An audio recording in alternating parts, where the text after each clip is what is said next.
Section 1. The Town That Never Changes. Go ahead and get comfortable now. Wherever you are, maybe you're lying in bed with the lights already off, or maybe you're settled into the couch with a blanket pulled up around you. Just let yourself sink in a little deeper. There's nothing you need to do right now, nothing to figure out, nowhere to be. The only thing happening tonight is a slow, quiet journey into one of the most fascinating fictional worlds ever put on television. A world that's been running for over 3 decades.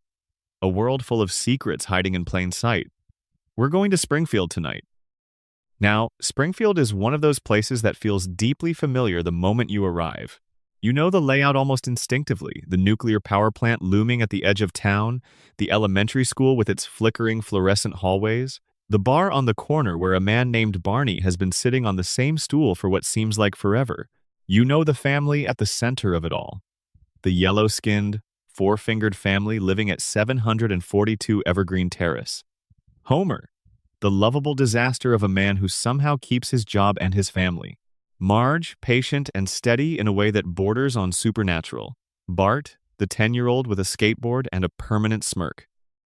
Lisa, the 8-year-old who reads Tolstoy and plays jazz saxophone.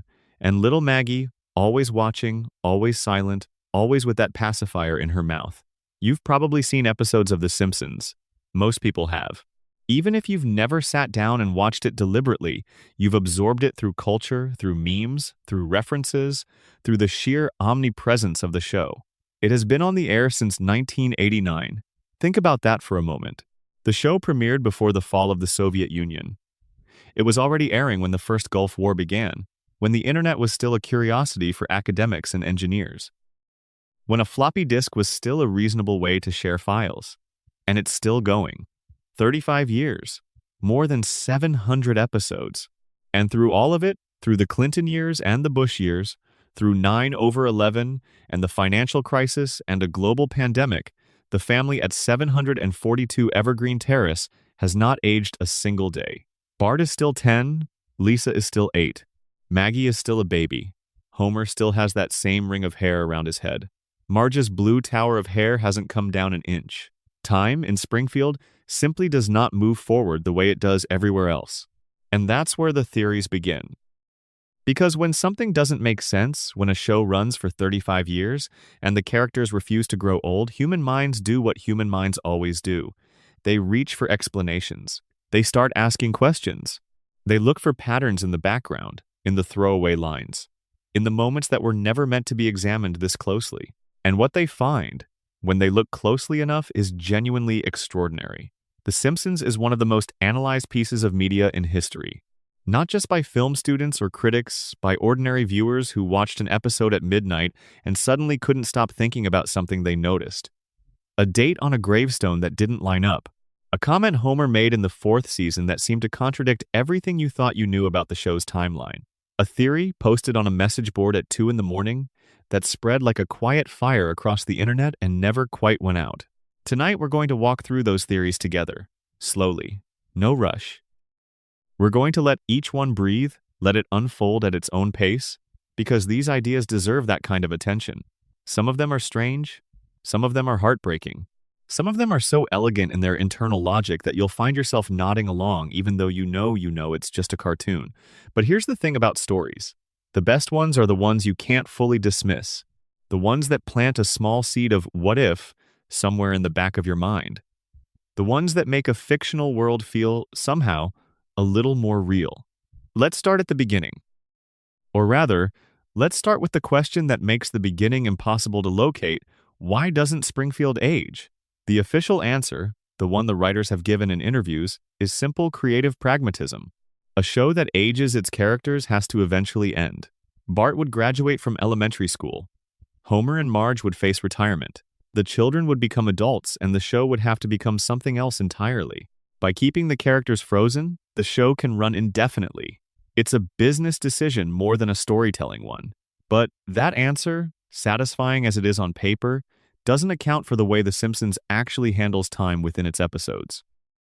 Because the show doesn't pretend time doesn't exist. It references real-world events. Characters mention current movies and music. There are episodes set at Christmas, episodes set in summer, episodes where years seem to have passed since some earlier event. The show is not timeless in the way a fable is timeless. It is aggressively, deliberately contemporary. It just refuses to let its characters move through time the way the rest of the world does. And that contradiction, the show acknowledging real time while the characters remain suspended, is where the theories live. One of the oldest and most persistent ideas is something fans call the floating timeline. The idea is that Springfield exists in a kind of temporal bubble, where the present is always now, but the past is elastic. When Homer and Marge first met in high school, the year of that meeting shifts depending on when you're watching. In an early episode, they were teenagers in the 1970s. In a later episode, that same courtship happened in the 1990s. The show quietly rewrites its own history to keep the characters contemporary without aging them. It's not that the past changed, it's that the past was always a little bit fluid, always a little bit negotiable. This is a choice the writers made consciously, but once you know about it, once you start looking for the seams in Springfield's timeline, you start to notice other things. Things that are harder to explain away as simple creative convenience. You notice, for instance, that certain characters seem to exist outside even the floating timeline. That Hans Moleman, the ancient, mumbling man who is perpetually nearly dying, is somehow older than everyone around him in a way that doesn't shift or adjust. That Mr. Burns, the show's ancient villain, seems to exist in a different relationship with time altogether. That there are background characters who appear for a single episode and then vanish, as though they slipped out of Springfield through some back door the main cast can't find. You notice the geography of Springfield, which is somehow both intensely local. You can feel the texture of the town, the particular sadness of its downtown, the weird civic pride of its residents, and completely unlocatable on any real map. Springfield has mountains and a coastline and a desert within what appears to be a short drive of each other. Its weather is inconsistent. Its relationship to neighboring towns seems to shift episode by episode. And you notice, above everything else, that certain events in the show carry a weight that seems disproportionate to what a cartoon should carry. Homer's mother leaving when he was a child. The recurring grief around Marge's family. The strange, quiet tragedy of certain side characters who get a single episode of depth before returning to the background. There is something underneath Springfield. Something the show has been circling for 35 years without quite landing on directly, and tonight we're going to circle it too. We'll do it slowly, one theory at a time, starting with the one that reframes everything you think you know about why the Simpsons live the way they do, why their town looks the way it does, why Homer is the way he is, why Springfield itself seems to operate by slightly different rules than the world outside it. But we'll get to that in a moment. For now, just breathe. Let your body relax a little more with each slow exhale. You're in good hands. The stories will come to you. You don't have to chase them. Springfield is out there in the soft dark, and we're going to visit it together. The lights are low on Evergreen Terrace. The TV is on in the living room, casting that familiar blue glow through the window. Homer is asleep in his chair. Marge is upstairs. Bart is dreaming about something skateboard-related. Lisa's saxophone is propped against her bedroom wall, silent for once, and Maggie is in her crib, watching the ceiling with those enormous, knowing eyes. Everything is exactly as it always is. Everything is exactly as it has always been and will always be, or so it seems. Let's look a little closer. One of the most striking things about Springfield, when you really sit with it, is how much it resembles a company town, not in the modern tech campus sense, but in the older, grimmer sense, the kind of town that exists because a single industry decided to put itself there, and the town grew up around it with no real choice in the matter. The nuclear power plant is everywhere in Springfield, not just physically but psychologically. It employs a huge portion of the town's working population. Its owner, Mr. Burns, has his fingers in nearly every institution. The plant's presence casts a particular kind of shadow over the whole community. Homer works there. His neighbors work there. The water that flows through Springfield's pipes has been adjacent to that facility for decades. The air carries whatever the plant decides to release. And at the center of it all, running the whole operation with the casual cruelty of a man who has simply never had to care what anyone else thinks, is Charles Montgomery Burns. Why does this matter to the theories? Because if you accept even hypothetically that something is off about Springfield, that something chemical or environmental is making the residents of this town behave in ways that defy ordinary expectation, then the power plant is the obvious place to start looking. It is the beating, radioactive heart of Springfield, and everything downstream from it literally and metaphorically has been shaped by its presence. We'll return to that idea in much greater depth in the next section. It's one of the most elaborately constructed fan theories in the entire Simpsons canon, and it deserves the time to lay it out properly. For now, though, I want you to hold on to just one image. Picture Springfield from above, the way you might see it in one of the show's aerial establishing shots. The neat grid of streets, the quick E-Mart on its corner, the school, the church, the retirement home, the river that bends around the edge of town, and there, upstream of everything, the power plant with its 2 cooling towers sending up plumes of steam into the pale sky. Everything in Springfield flows from that point. Every story, every theory, every mystery we're going to talk about tonight connects back to it in some way. The plant is the origin. Springfield is what grew in its shadow. And the family at the center of it all, Homer and Marge and their 3 remarkable children, are the people who have lived closest to that shadow for longer than any of us can quite account for. Something is in the water. Something has been in the water for a very long time. And tonight, we're going to find out what. Before we go further, if you're enjoying this, take a second and drop a comment. Tell me where you're watching from and what time it is right now. It's always wonderful to know who's out there in the dark with me. And if you haven't already, go ahead and subscribe. There's so much more where this came from, and you'll want to be here for it. Now, let's go deeper into Springfield. Section 2, the nuclear poison theory. Settle back in now. Let your shoulders drop. Let your jaw unclench. Whatever tension crept back in while you were reading, let it go. We've got a long night of stories ahead, and there's no reason to hold yourself tight through any of them. Let's talk about radiation. Not in a frightening way. Not in a way that's meant to alarm you. More in the way that scientists talk about it when they're being completely honest, which is to say, with a kind of quiet wonder at how invisible forces can shape living things over time in ways that are both extraordinary and, depending on your perspective, almost poetic. The theory we're walking through tonight has been floating around the Simpsons fan community for years. It's been written up in long forum posts and discussed in YouTube videos and debated in comment sections that have long since been archived. Its core idea is simple enough to state in a sentence, but rich enough to spend a long time with. The strange, cartoonish, physics-defying qualities of Springfield, the way its residents absorb punishment without permanent consequence, the way the environment warps and bends around them, the way Homer in particular seems to operate outside the normal rules of biological cause and effect, are not just animation conventions. They are, within the world of the show, the result of generations of low-level radiation exposure from the Springfield nuclear power plant. Let's sit with that idea for a moment. Homer J. Simpson has survived, over the course of the show's run, an almost incomprehensible number of injuries and accidents. He has fallen off cliffs. He has been shot. He has been electrocuted. He has eaten things that would kill an ordinary mammal within minutes. He has crashed cars, been hit by cars, been dragged behind cars. He has had objects fall on him from great heights. He has been in explosions. He has been mauled by animals. He has undergone multiple surgeries, several of which seem to have been performed with a casualness that suggests the medical community of Springfield has simply accepted that Homer will absorb what they do to him and return for more. None of this kills him. Barely any of it leaves a lasting mark. He wakes up the next morning, or often the same morning, and goes back to his routine. Donuts, beer, television, work, family. The cycle continues. Now, in animation, this kind of physical resilience is completely standard. Characters in cartoons get hit by anvils and shake it off. They fall from buildings and bounce.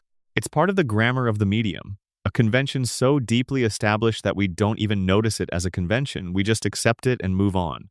But The Simpsons, unlike most animated shows, takes a certain pride in its internal consistency. The writers have always maintained that Springfield is supposed to feel like a real place. Exaggerated, yes, absurdist at times, but grounded in something that resembles the actual rhythms of American working-class life. The show earned its cultural authority precisely because it took its characters and their circumstances seriously enough to make them feel real. And when you hold that commitment to realism up against Homer's physical indestructibility, the gap between the two becomes interesting. You start asking, Within the logic of this world, how does this work? What would need to be true for a man to live Homer's life and keep getting up? The radiation theory offers an answer. The Springfield nuclear power plant, run by Mr. Burns and staffed largely by people who don't fully understand what they're working with, has been leaking for decades. Not catastrophically.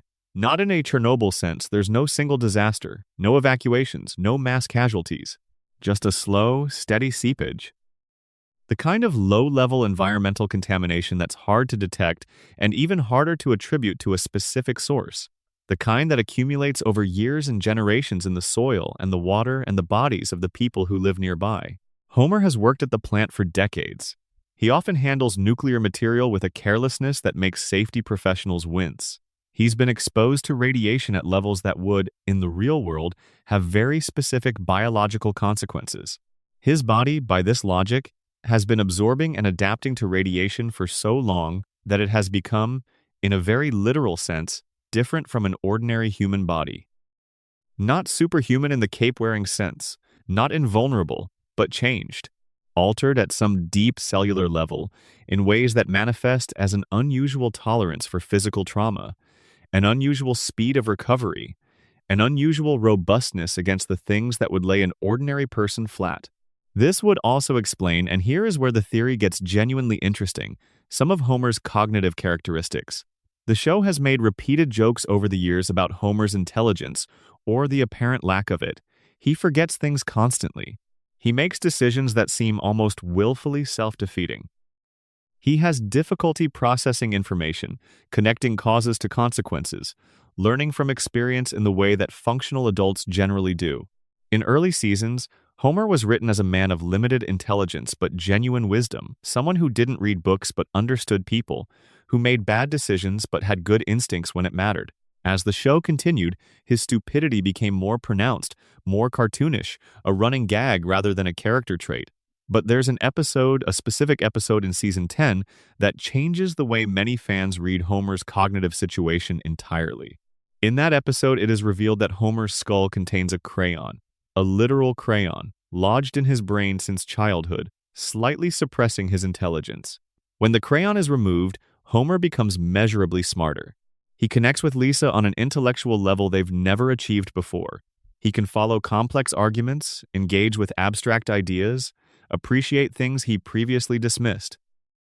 And then, unable to cope with the emotional complexity that comes with higher intelligence, unable to live comfortably in a world that suddenly feels much more painful and nuanced, Homer has the crayon put back. It is one of the most quietly devastating things the show has ever done. But here's what that episode implies. When you fold it into the radiation theory, Homer's brain was already vulnerable enough that a childhood accident, a child sticking a crayon up his nose and having it lodge in his frontal lobe, something that sounds absurd but is played with genuine emotional weight, could meaningfully suppress his cognitive function. His brain was not the brain of a person with typical neurological development. Something had already made it more permeable, more susceptible to disruption. The theory suggests that radiation is part of that story. That Homer's growing up in Springfield, near the plant, perhaps even being exposed in utero or in early childhood through contaminated water or soil, shaped his neurology in ways that made him more vulnerable to exactly that kind of injury. The crayon did what it did because his brain was already different. And this loops back, in a dark and interesting way, to his father.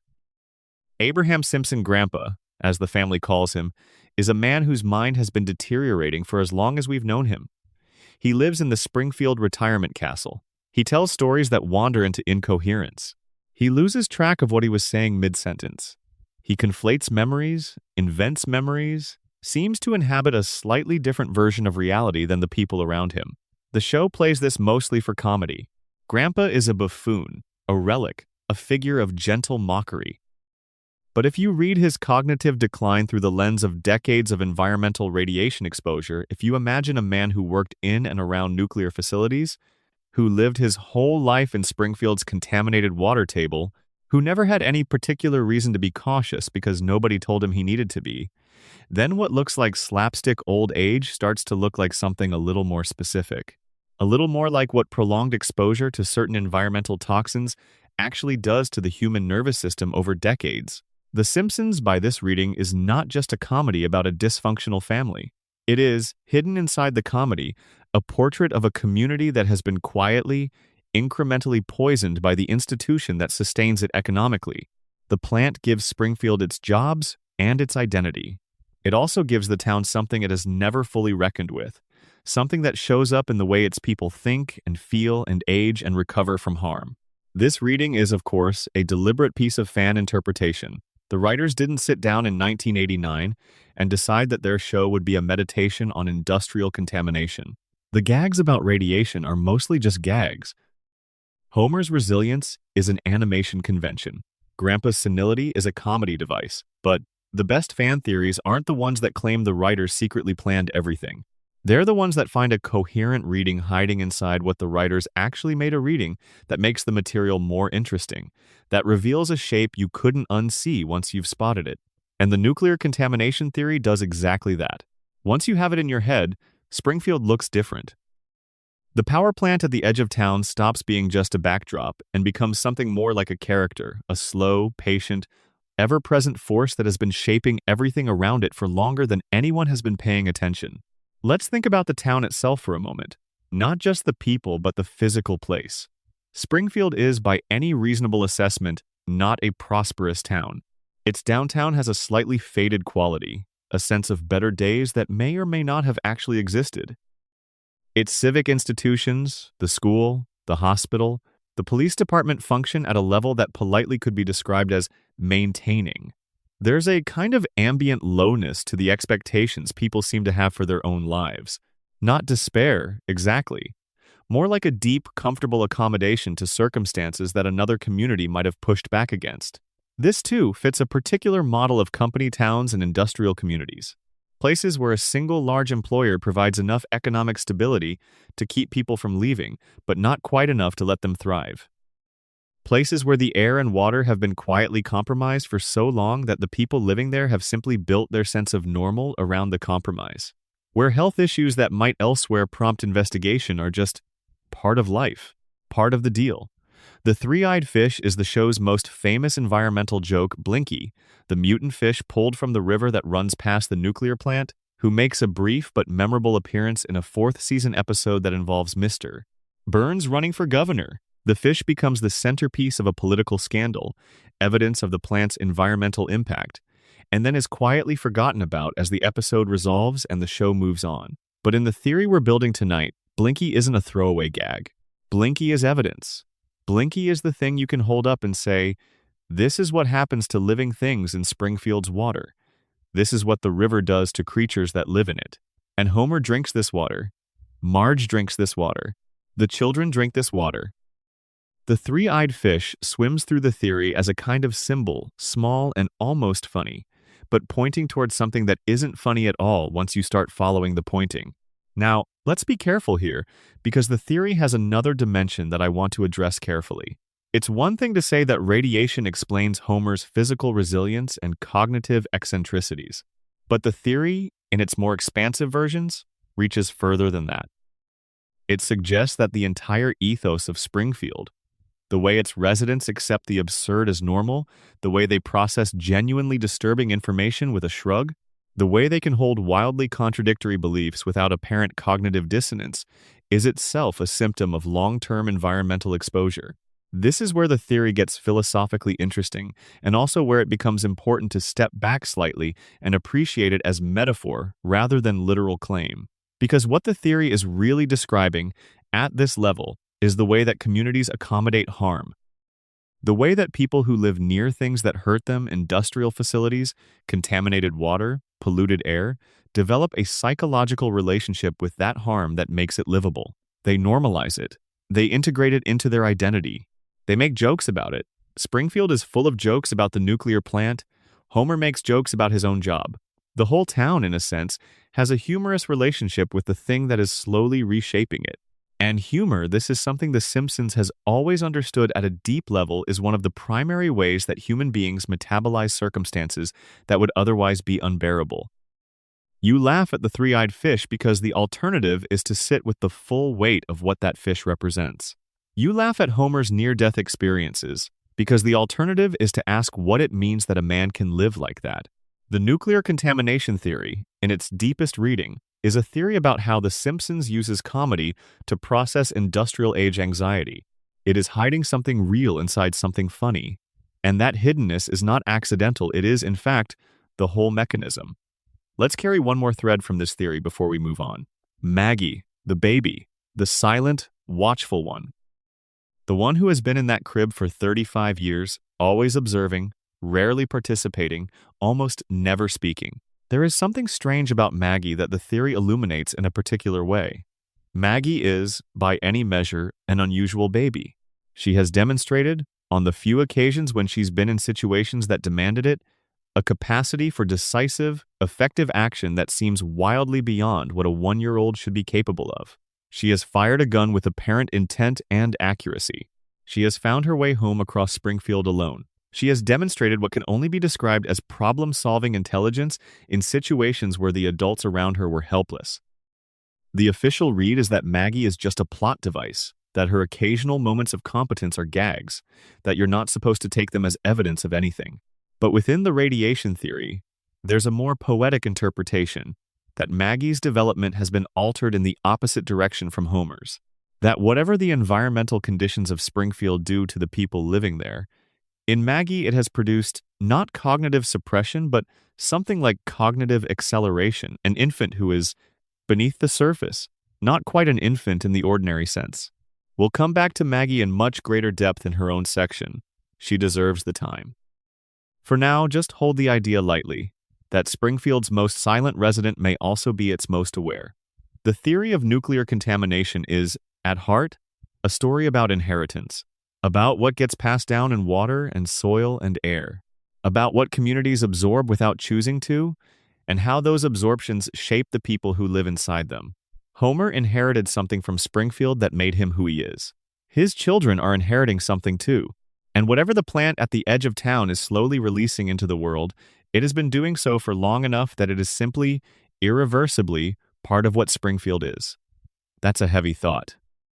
Let it drift past you without landing too hard. You're safe here. The stories are just stories. The theories are just theories. And Springfield, whatever it is still out there in the blue television light, going about its eternal, unchanging evening. Let's move on. Section 3, Homer's Coma. The dream that never ended. Close your eyes for a moment, if you'd like. Just for a moment. Let the space behind your eyelids go soft and dark. Notice how quickly, in that darkness, things that feel solid start to lose their edges. We spend roughly a third of our lives in a state that, when you think about it carefully, is genuinely mysterious. You lie down, consciousness dims. Something continues, something that produces images, feelings, narratives, entire worlds that feel completely real in the moment you're inside them. And then you wake up, and the world you were just in dissolves so completely that within 20 minutes you often can't recall a single detail of it. Dreams. We've been having them for as long as we've been human, and we still don't fully understand what they are or why we have them or how the brain generates them. We just know that they happen, and that they are to the person experiencing them completely, viscerally real.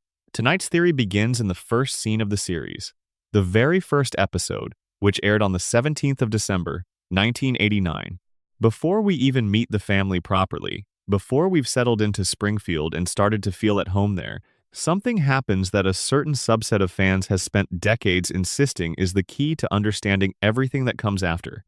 Homer chokes on a donut. It's a throwaway gag. Homer is eating late at night, chokes briefly, recovers, and the episode continues. It lasts only a few seconds. Most viewers don't register it as significant. It's just Homer being Homer, careless with food, impervious to consequence. But what if he didn't recover? This is the premise of one of the oldest and most emotionally resonant Simpsons theories, that Homer Simpson fell into a coma at some point early in the show, either in that first episode or during a specific later incident, and that everything we have watched for the past 35 years has been the dream he is having while unconscious. Springfield, the family, the endless parade of adventures and misfortunes, all of it is the interior landscape of Homer's sleeping mind, endlessly generating a life that feels real because, to the dreamer, it is real. Let's sit with that for a while. The theory has several different versions, each with a slightly different trigger point for Homer's coma. Some fans point to the very first scene, the choking moment, as the inciting event. Others point to a later Season 2 episode where Homer undergoes a serious medical procedure. Others point to a Season 4 episode in which Homer eats a potentially lethal amount of a poisonous fugu fish and is told he has 24 hours to live. He spends that day trying to do everything he's been meaning to do, makes peace with his life, and then wakes up the next morning to discover the chef made an error and the fish wasn't dangerous. But maybe, the theory goes, the fish was dangerous. Maybe Homer didn't wake up. Any of these could be the door. But the most commonly cited version focuses on a specific scene in the second season, in an episode that deals with Homer's health and weight. Homer is warned by a doctor that his lifestyle is genuinely dangerous. He ignores the warning, as Homer does.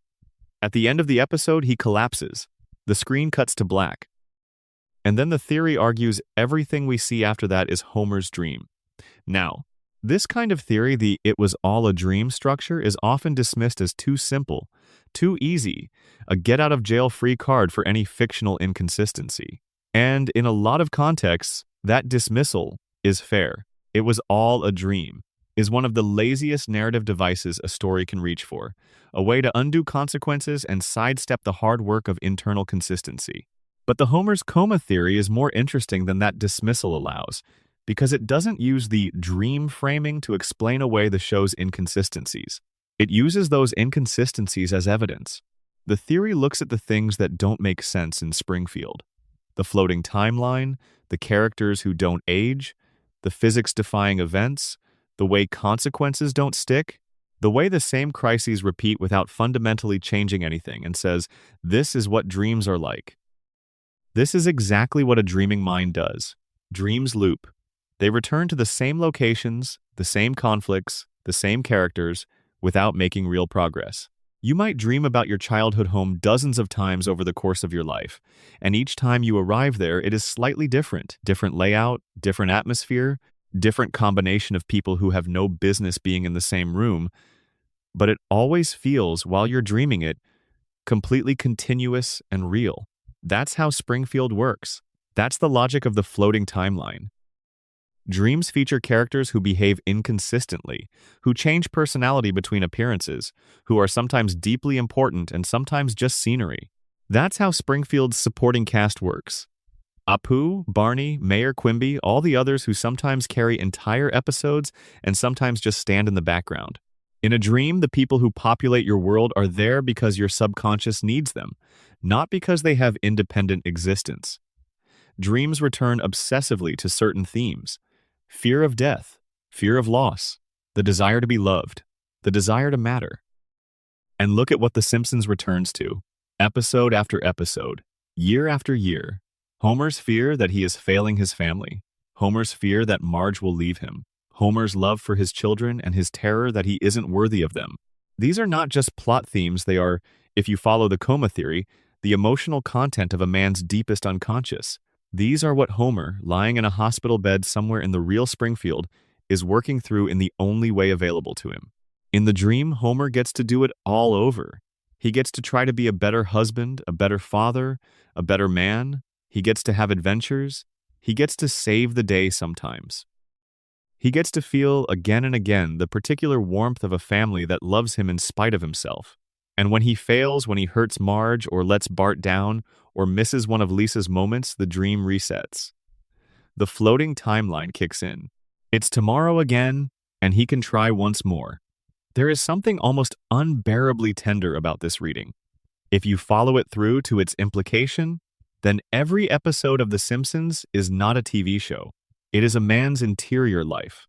It is the way one person, a man who probably wasn't that interesting, who made too many mistakes, who didn't read enough or listen enough or show up the way he should have it, is the way that man chose, in the deepest part of sleep, to imagine the life he wanted. A life where love was always available if you just tried hard enough. A life where the same small home on the same small street was always there waiting for you at the end of the day. A life where the people you loved most were always exactly the ages they were when you loved them best.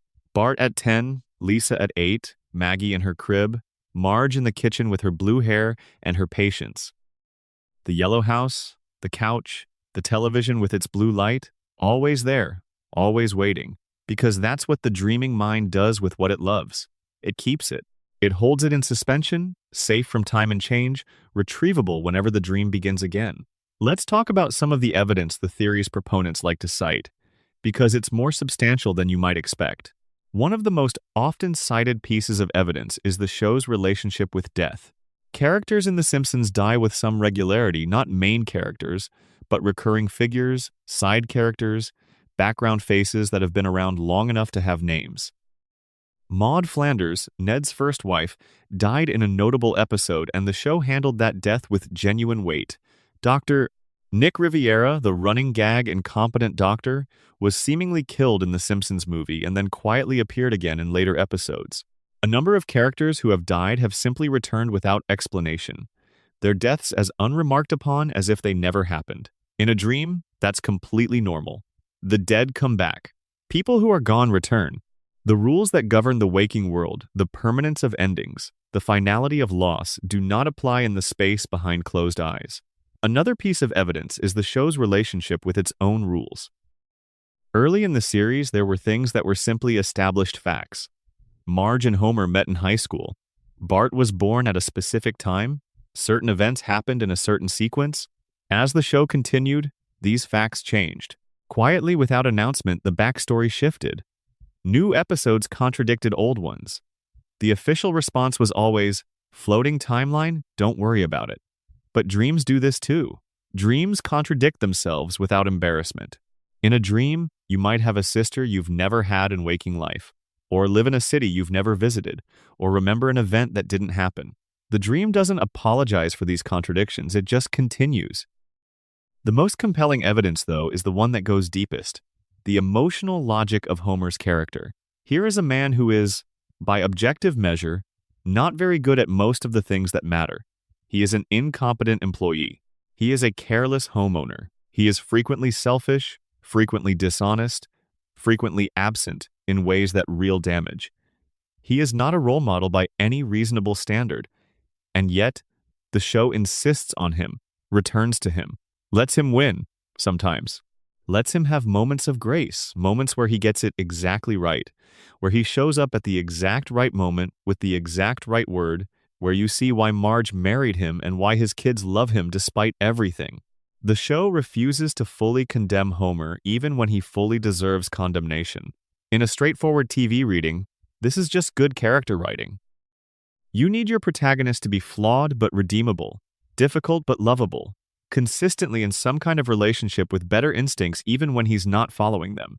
But in the coma reading, it is something different. It is a man dreaming himself generously, giving himself the benefit of the doubt he may not have earned in the waking world, imagining a version of himself that, despite everything, is loved, that his family stays, that the marriage holds, that the children keep coming home. It is the dream of a man who knows, somewhere beneath the dream, that he has not been enough and who cannot stop hoping that maybe, in some version of things, he is. This is why the coma theory lands differently than most of the others we'll discuss tonight. The others are clever. They're fun puzzles to think about, ways of seeing the show with new eyes. But the coma theory is, at its best, a theory about longing, about what we do with guilt and love, and the fear of not being what the people we love need us to be.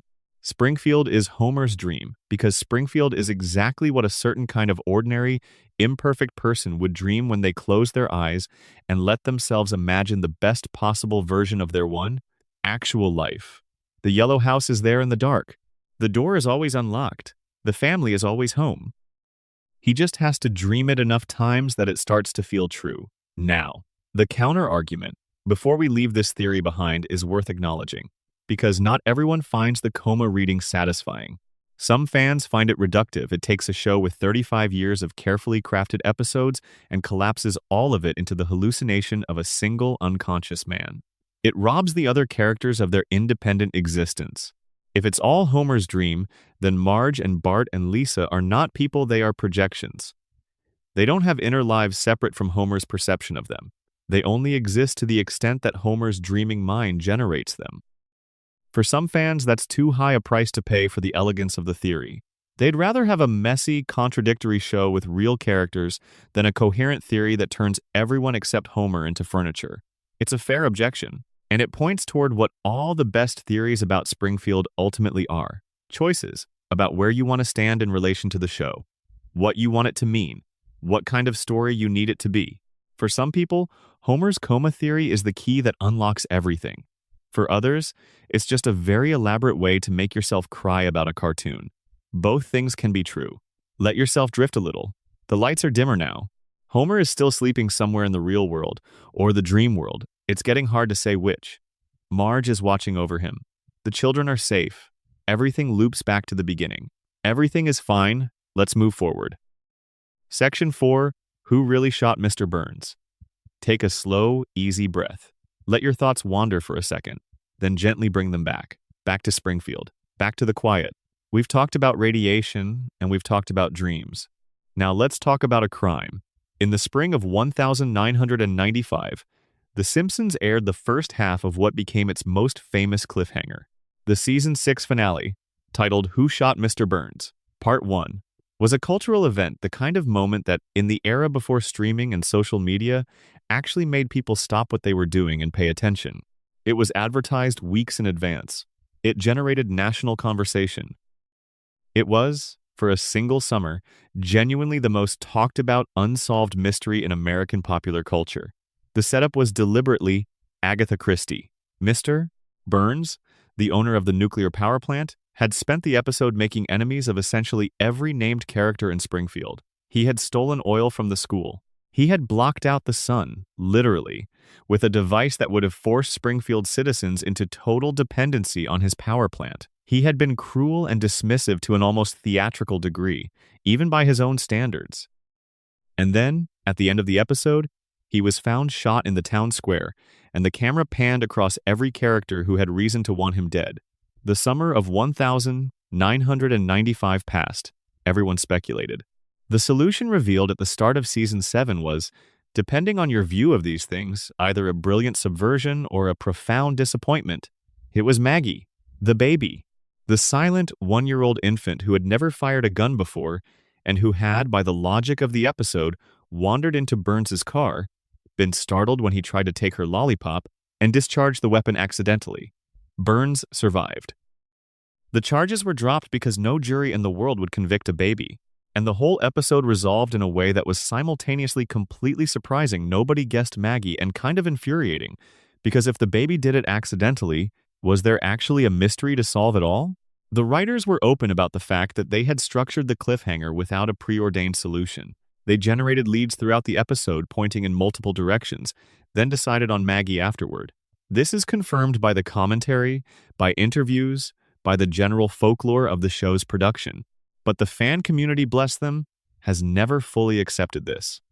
Because the fan community noticed things that don't quite line up. Threads that were introduced and never resolved. Clues that point toward a second shooter. Evidence that the story, even if it wasn't planned that way, supports a different interpretation than the official one. Let me lay this out slowly, because it's the kind of thing that requires you to hold several details in mind at once. The episode's cliffhanger involves Burns collapsing in the town square and a gun being found nearby. Multiple characters are shown in the moments before the shooting with motive. When Burns is found, he is unable to name his attacker. He mumbles, incoherently, what sounds like a name, but the sounds could be interpreted as pointing toward any of several characters. In the reveal episode, it is established that Maggie was in Burns's car at the time of the shooting. That Burns, in his characteristically callous way, attempted to take a lollipop from her. That the gun discharged in the struggle. That Burns fell. The official version is complete. Case closed. But here's what some fans noticed. Maggie is a 1-year-old. Her physical dexterity, even in a show where physics is flexible, should be limited. The gun that shot Burns was found in a position that is difficult to reconcile with an accidental discharge from an infant's hands. The angle of the shot, the distance, the placement of the wound all suggest something slightly more deliberate than a baby flailing her arms. Then there's the matter of what Burns mumbles. The official interpretation of his incoherence is that he's trying to say Maggie Simpson. But when you listen carefully, and fans have listened very carefully, frame by frame. Over many years, there are at least 2 or 3 other names that the sound could reasonably be interpreted as. One of them is a name that would be significantly more narratively satisfying than Maggie's. One of them is a name that would retroactively make certain character interactions throughout the season read very differently. I won't name the name here, partly because the theory is inconclusive, and partly because half the pleasure of it is in the speculation, in the space between the clue and the answer. But the point is that the evidence is genuinely ambiguous. The sound Burns makes is not a clear phonetic match for Maggie's name. It was always going to require a stretch of interpretation. And when you're stretching anyway, the question becomes, which stretch is more interesting? There is also the matter of motive. Maggie, as an infant, has no motive in any conventional sense. The lollipop struggle is a moment of pure chaos, not intention. But one of the other characters on the suspect list had a motive so specific, so personal, so carefully laid out during the episode that it seems almost reckless to introduce it and then not pay it off. Smithers, Burns's devoted assistant, had been established throughout the season as increasingly uncomfortable with his employer's behavior. Burns's plan to block out the sun was, in Smithers's view, a step too far, a genuine harm to the community that crossed a line he couldn't ignore. In the cliffhanger episode, Smithers confronts Burns about this. Burns dismisses him with characteristic contempt. The confrontation is tense, personal, and loaded with the kind of subtext that the show handles very well. Smithers was cleared in the reveal episode on the grounds that he had an alibi. He was somewhere else when the shot was fired. His alibi holds up within the episode's logic, case closed. But the alibi involves a detail so convenient, so perfectly timed, that fans have always been slightly suspicious of it.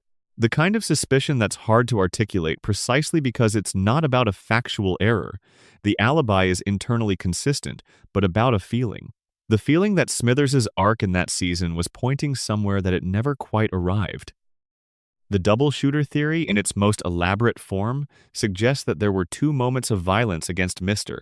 Burns that evening, that Maggie's accidental discharge either didn't land or wasn't the first shot, and that another character acted before or after. This theory is hard to sustain on pure evidence, but it has the virtue of resolving some of the narrative loose ends that the official solution left dangling. What it really points toward, though, is something more interesting than a specific alternate culprit. It points toward the way The Simpsons handles consequence. Because the most remarkable thing about the Who Shot Mr. Burns storyline is not the mystery or the solution. It's what happened afterward. Burns survived. He recovered. He went back to being Burns. The person who shot him, whoever you believe that person is, faced no lasting consequence. Springfield went back to normal. The sun, which had been blocked, was unblocked. The school got its oil money. And everything, as Springfield always does, reset. This is the floating timeline again. But now it's not just a quirk, it's a statement about the nature of accountability in Springfield's world. The worst thing the show's villain ever did, the event that generated enough outrage to actually put a bullet in him, did not change anything. He healed. He returned. The system that produced him remained intact. If you're reading this through the lens of the nuclear contamination theory, it fits perfectly. Springfield is a community that has been taught, over generations, to absorb whatever the plant and its owner do without lasting rebellion. The shooting was the community's most dramatic expression of resistance, and it accomplished nothing. If you're reading it through the lens of the coma theory, it fits differently but just as neatly. In Homer's dream, the bad things that happen are the bad things a dreaming mind can generate loud, dramatic, temporarily upsetting, but they don't stick. They can't. The dream needs to continue. Burns needs to stay alive and powerful because without Burns, without that dark force at the edge of Springfield, the dream loses its shape. The mystery of who shot Mr. Burns is, in the end, less interesting than the question of why he survived, why the town went on, why the same man, with the same power, kept going after being literally shot. Springfield is very good at continuing. It is the one skill the town has perfected. Mr. Burns, ancient and terrible and impossibly durable, is perhaps the most perfect embodiment of that skill. He has survived things that would end an ordinary person. He has survived not just the shooting, but decades of a lifestyle that should have collapsed him long before the gun came out. Which is exactly what we're going to talk about next. Section 5. How is Mr. Burns still alive? Let yourself settle a little deeper into wherever you are right now. The night is moving slowly. There's no hurry. Let the words come to you like something drifting down from a long way away, soft and unhurried, carrying you forward without asking you to do anything except listen. Charles Montgomery Burns. The name itself has a particular quality, doesn't it? There's something Gothic about it, something that belongs to a different century. Charles Montgomery. The kind of name that gets engraved on buildings, carved into marble, passed down through generations of people who believe that their family name is itself a form of wealth. And for the Burns family, that belief is not entirely wrong. Mr. Burns is, within the world of The Simpsons, the wealthiest man in Springfield and one of the wealthiest men in the country. His fortune is old, genuinely old, predating not just the show but most of the institutions that make up modern America. He has refed across dozens of episodes, personal memories of events that happened before living memory. He attended Yale. He served in the military during a war that ended 3/4 of a century ago. He knew people who are now historical figures, spoke of them as contemporaries, told stories about them the way you tell stories about people you actually shared rooms with. By the show's own logic, Mr. Burns is somewhere between 100 and 140 years old. He doesn't look it. He looks like a man who has been extremely ill for a very long time, skeletal, slow-moving, physically fragile in a way that makes every scene where he does anything physical faintly alarming. But he is functional. He runs a billion-dollar corporation. He schemes. He outmaneuvers. He holds grudges with a patience that requires a very long time horizon to be worth holding. He is, in many ways, the sharpest mind in Springfield, and the sharpest mind in Springfield has apparently been operating without meaningful decline for well over a century. So, how? The show touches on this in one of its most memorable episodes, an episode that was ostensibly about something else entirely, in the way the show's best episodes often reveal their real subject through a side door. In that episode, Homer begins having what he believes are alien encounters near the woods at the edge of Springfield. The sightings escalate. The FBI gets involved. The whole town gets swept up in a wave of UFO speculation. And when the source of the strange glowing figure in the woods is finally revealed, it turns out to be Mr. Burns. Burns, it transpires, undergoes a weekly medical treatment so extreme in its combination of experimental drugs, radiation protocols, and procedures that the show declines to describe in any detail. The details are not the point that it causes his body to emit a faint, luminous glow, a literal glow. Burns, after each treatment, stumbles out into the night slightly irradiated, slightly euphoric, visible in the dark like something from a science fiction novel. The treatment keeps him alive. Without it, he has approximately a week before his biological systems collapse. Without the treatment, Mr. Burns would die, and would probably die quickly. He is not alive because his body has found a natural way to sustain itself at his age. He is alive because he has enough money and enough access to experimental medicine to manufacture an ongoing biological intervention that substitutes for the things his body can no longer do on its own. He is kept alive the way you keep a very old machine running through regular maintenance, careful monitoring, and the willingness to spend whatever it costs to keep the thing going one more cycle. Now, there is something extraordinary about this. If you follow the thread all the way down, Burns is an old man who has been dying for decades and refuses to finish. His body is in a state of constant managed crisis, a state that requires weekly intervention to prevent it from progressing to its natural conclusion. He is not living so much as being kept from dying. And the thing that keeps him from dying is, partly, radiation. The man who owns a nuclear power plant, whose facility has been leaking radioactive material into Springfield's water and soil and air for decades, is personally dependent on controlled radiation exposure as a component of his survival protocol. He is not just profiting from nuclear energy, he is, in some fundamental sense, powered by it. His body runs on the same thing his plant produces. There's a symmetry to this that feels too perfect to be accidental, even if it was, in fact, accidental, even if the writers stumbled into it without quite meaning to.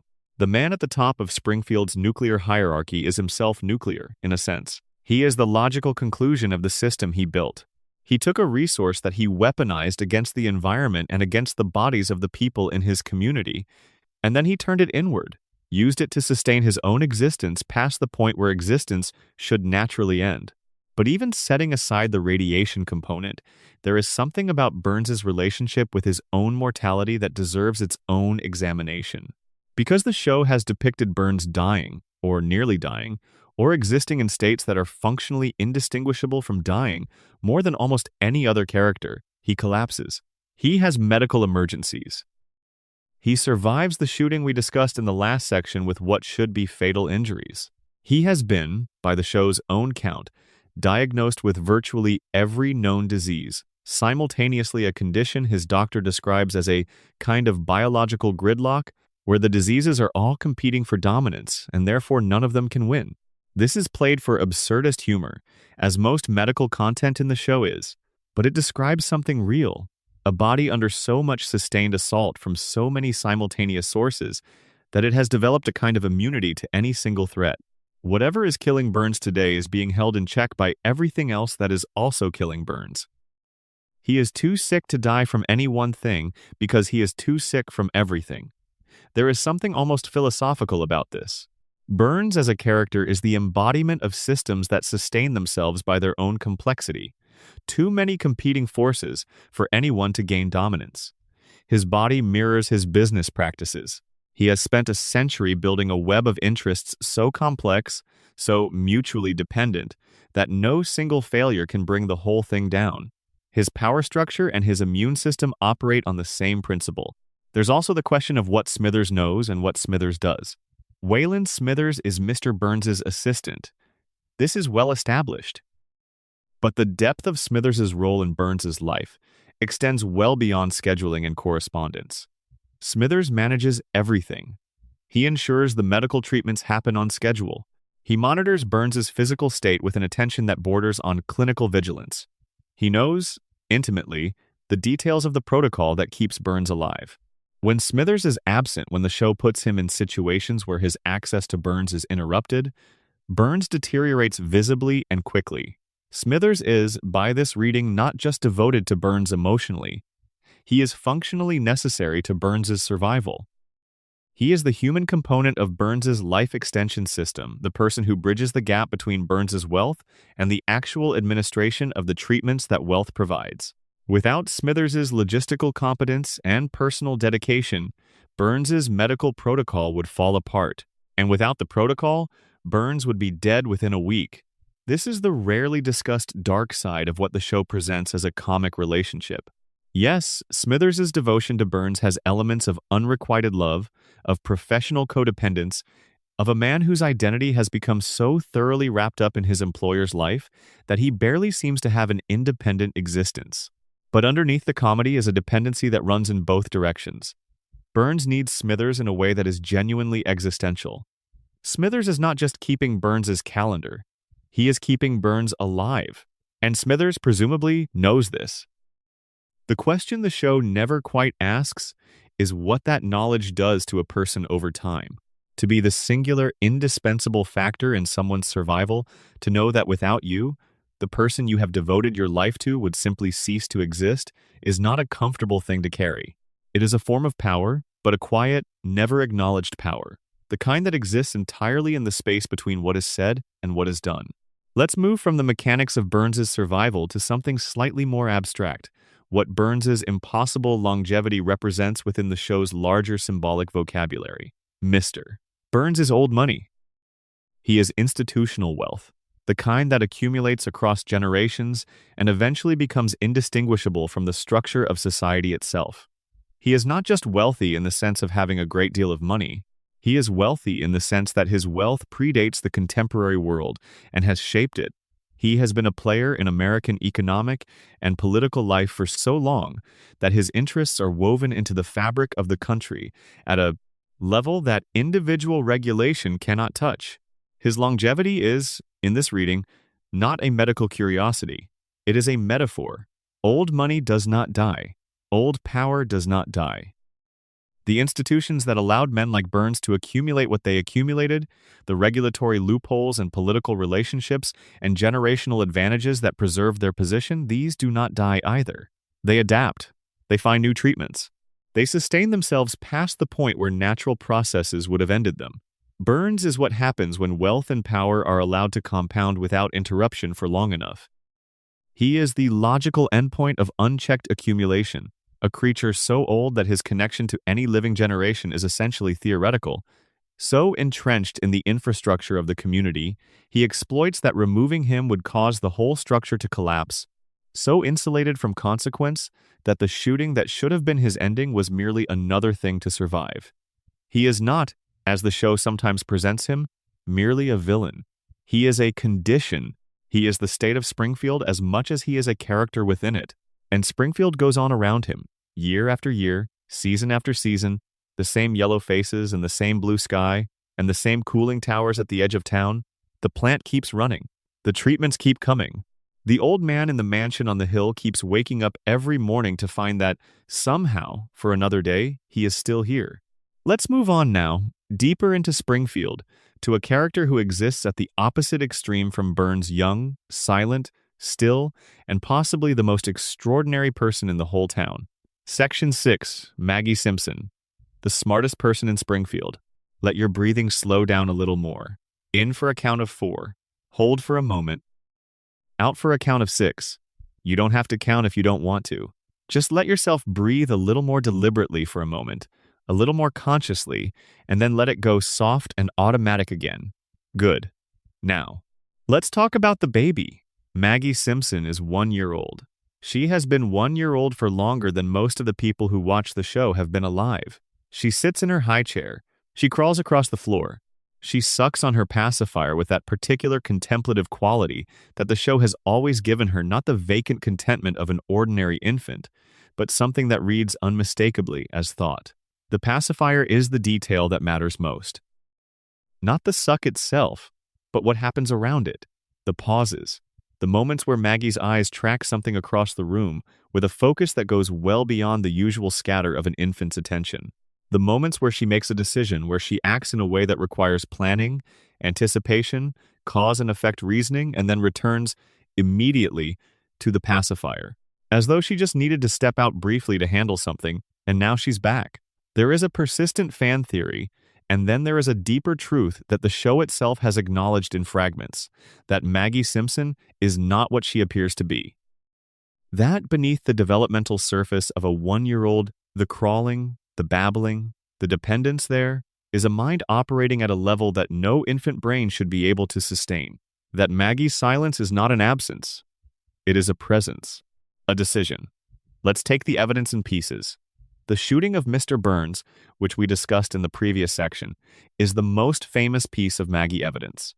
Whatever you believe about the official explanation, whatever theory you prefer for who actually pulled the trigger, the most commonly accepted version of events involves Maggie picking up Burns's gun and firing it with enough accuracy to hit a specific target.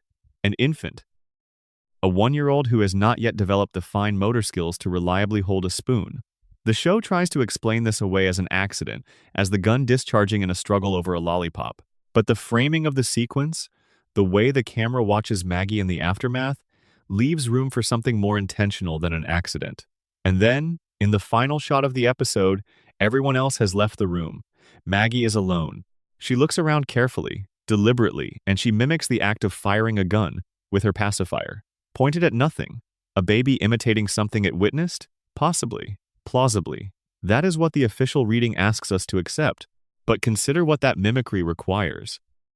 Maggie would have had to observe the shooting, encode it into memory, connect the physical action of what she observed to the physical act she can perform with her own hands and mouth, and then reproduce it in a moment of private reflection. That is not how infants process sensory experience. Infants respond to immediate stimuli. They do not replay and reconstruct events from memory in solitary moments. The behavior the show depicts in that final shot is the behavior of someone who is thinking about what happened, processing it, holding it. That's cognition. Real cognition, not infant behavior. The theatrical short film released in 2012, The Longest Daycare, provides the richest extended window into Maggie's inner world that the show has ever offered. The short takes place at a daycare facility, and it has no dialogue because Maggie has no dialogue. Everything that happens is communicated through action, expression, and the logic of small events. What the short shows us is Maggie engaging in sustained, multi-step problem solving of considerable sophistication. She identifies a goal, protecting a vulnerable creature from a threat, assesses the obstacles between herself and that goal, generates strategies, encounters failures, adapts, tries again. She reads the behavior of the adults around her accurately enough to predict their responses and account for them in her planning. She succeeds. None of this is played as remarkable. The film presents it as the natural expression of who Maggie is. But every step of it, the sustained goal maintenance, the causal reasoning, the theory of mind required to accurately predict other people's behavior, is cognitively advanced. More advanced than a 1-year-old. More advanced, honestly, than many adults in Springfield manage in their best moments. And then the short ends, and Maggie is just a baby again. Back in the high chair, pacifier in place, watching. The watching is the thing that stays with you, because it connects to a pattern that runs through every one of Maggie's appearances across the show's entire run. Maggie watches. She takes in information. She processes it. She does not react immediately or expressively the way the other Simpsons react. She doesn't yell or emote or act impulsively. She just receives. She files. And then, occasionally, she acts. Decisively and effectively. Now let's think about why. The theory that most satisfies the available evidence is this. Maggie has, at some point in her infancy, decided that performing competence is more dangerous than performing helplessness. She has looked at the world around her, specifically at her family, and specifically at her sister Lisa, and drawn a conclusion about what intelligence costs in Springfield. Lisa Simpson is brilliant. Genuinely, measurably, extraordinary by any standard brilliant. Her IQ has been tested on the show at levels that would, in the real world, make her a subject of scientific interest. She reads voraciously, reasons clearly, understands things that the adults around her do not understand. And what has this gotten her? Frustration, isolation, the particular sadness of being the most capable person in a room that is not interested in capability. Lisa speaks up and is talked over. Lisa achieves, and the achievement is attributed to luck. Lisa cares about things, the environment, social justice, the well-being of animals and people and the town she lives in, and her caring is treated as a character flaw, an inconvenient intensity that makes everyone around her slightly uncomfortable. Lisa's intelligence is a gift that her world cannot receive. It goes out and comes back to her unacknowledged, again and again, until the going out itself becomes an act of stubborn, increasingly costly optimism. Maggie has watched this. From the high chair, from the floor, from the crib, Maggie has watched her sister spend her entire childhood being brilliant at people who are not interested in what brilliance offers. And Maggie has drawn the obvious conclusion. Visibility is the problem. The smart person who announces herself gets managed. The smart person who stays quiet does whatever she wants. So Maggie stays quiet. She doesn't talk. She barely walks. She maintains the appearance of an ordinary, developmentally typical infant with such consistency that the people around her, her own family, have essentially stopped expecting anything from her. She is the baby. She is Maggie. She sits in the high chair and they hand her things and they forget to watch what she does with them. And in those unwatched moments, she does remarkable things. The pattern is so consistent across the show's run that once you see it, you can't unsee it. Every time Maggie takes significant action, every time she saves the day, resolves a crisis, does something that requires real capability the moment passes without lasting recognition, the family doesn't process what Maggie just did. The story moves on. Springfield forgets, as Springfield always forgets, and Maggie returns to baseline, pacifier in place, eyes open, watching. She is the inverse of every other Simpson. Homer's internal state is constantly visible on his face and in his body. He has no capacity for concealment. Bart performs his inner world loudly, makes his rebellions public, seeks the attention that acts as proof he exists. Lisa tries to hide nothing. Her frustrations and her hopes and her disappointments are all right there, legible. Even Marge, who is much better at self-management than the rest of her family, wears her worries in the tension around her eyes, in the way she holds her hands together when she's anxious. Maggie alone is truly opaque. Maggie alone gives nothing away that she doesn't choose to give. This is not a developmental characteristic of infants. It is a characteristic of someone who has made a deliberate choice about what to share with the world and has been maintaining that choice with extraordinary discipline. There are two readings of what Maggie is building toward, and they pull in opposite directions. The first is benign.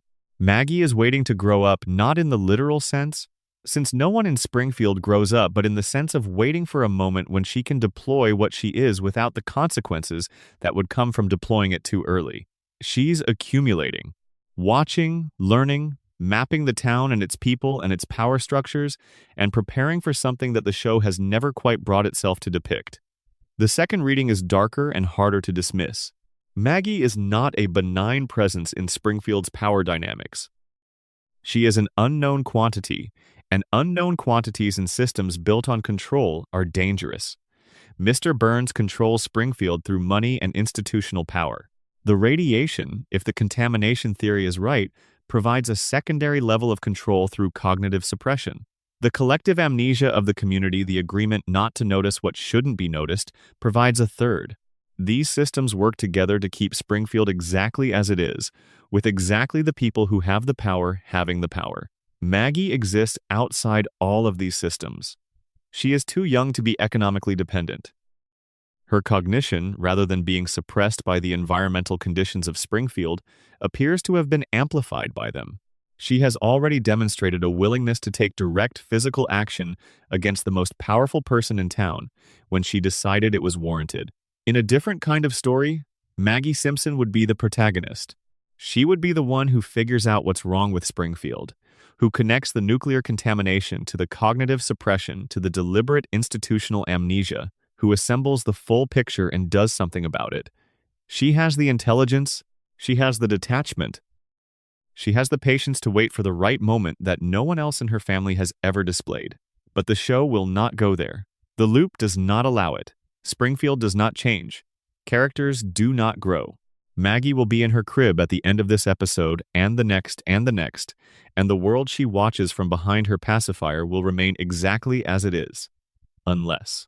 And that unless is the most interesting part of Maggie Simpson. She is the only character in Springfield whose story is genuinely open. Homer's story is written, he works at the plant, he loves his family, he fails and recovers in the same ways forever. Lisa's story is written, she fights against a world that doesn't want what she offers, and keeps doing it anyway. Burns's story is written, he accumulates, he persists, he endures. But Maggie's story has not been written yet. Or if it has, no one has read it to us. She knows things we don't know she knows. She has plans we can't see. She is 1 year old, and she has already shot a man and organized a daycare insurrection and saved her family more times than the family has counted. Whatever comes next for Maggie, Springfield will not see it coming. That's the whole point. Section 7, The Simpsons Predictions. Prophecy, pattern, or something else. You're doing well. Let your eyes stay soft. The words will keep coming. You don't have to chase them or hold them. Just let them drift past like leaves on a slow river and take the ones that want to stay. There is a particular kind of surprise that the internet has weaponized into its own genre. You've seen it before, probably many times. A screenshot from a Simpsons episode, often grainy, often slightly cropped for dramatic effect, placed next to a photograph of something that actually happened. A date, a prediction, a visual that matches too closely to be dismissed as coincidence. The Simpsons predicted this. The caption doesn't even need the explanation. Everyone already knows the template. It has become one of the internet's most durable memes. A recursive joke that has outlasted almost every other format. And underneath the joke, embedded in the bedrock of the observation, is a question that people keep coming back to because it doesn't quite resolve. How does a cartoon written in the late 1980s and early 1990s keep turning out to be right about the future? Let's go through some of the most famous examples before we start pulling at the thread. In the year 2000, an episode aired that depicted a future America in which Bart's adult sister Lisa had just become president. The episode included a brief reference to her predecessor, and the predecessor was identified as Donald Trump. The episode presented a Trump presidency as a throwaway joke about the absurd direction of celebrity culture in America. 16 years later, Donald Trump became president of the United States. In a 1995 episode, a character uses a device strapped to their wrist that allows them to read and send messages. Smartphones and smartwatches were not yet concepts that existed in consumer culture. In a 1994 episode, Homer travels to space alongside a famous astronaut, participating in what appears to be a commercial spaceflight, something that would not become a real industry for another 2 decades. In a 1998 episode, a mathematician character writes an equation on a chalkboard that, when analyzed by fans and later by mathematicians, appears to approximate the mass of the Higgs boson particle, a particle whose mass would not be experimentally confirmed until 2012, when the Large Hadron Collider completed its work. In a 1993 episode, a flu virus originating in Asia spreads to Springfield, causing mass panic, supply shortages, and a frantic search for a treatment.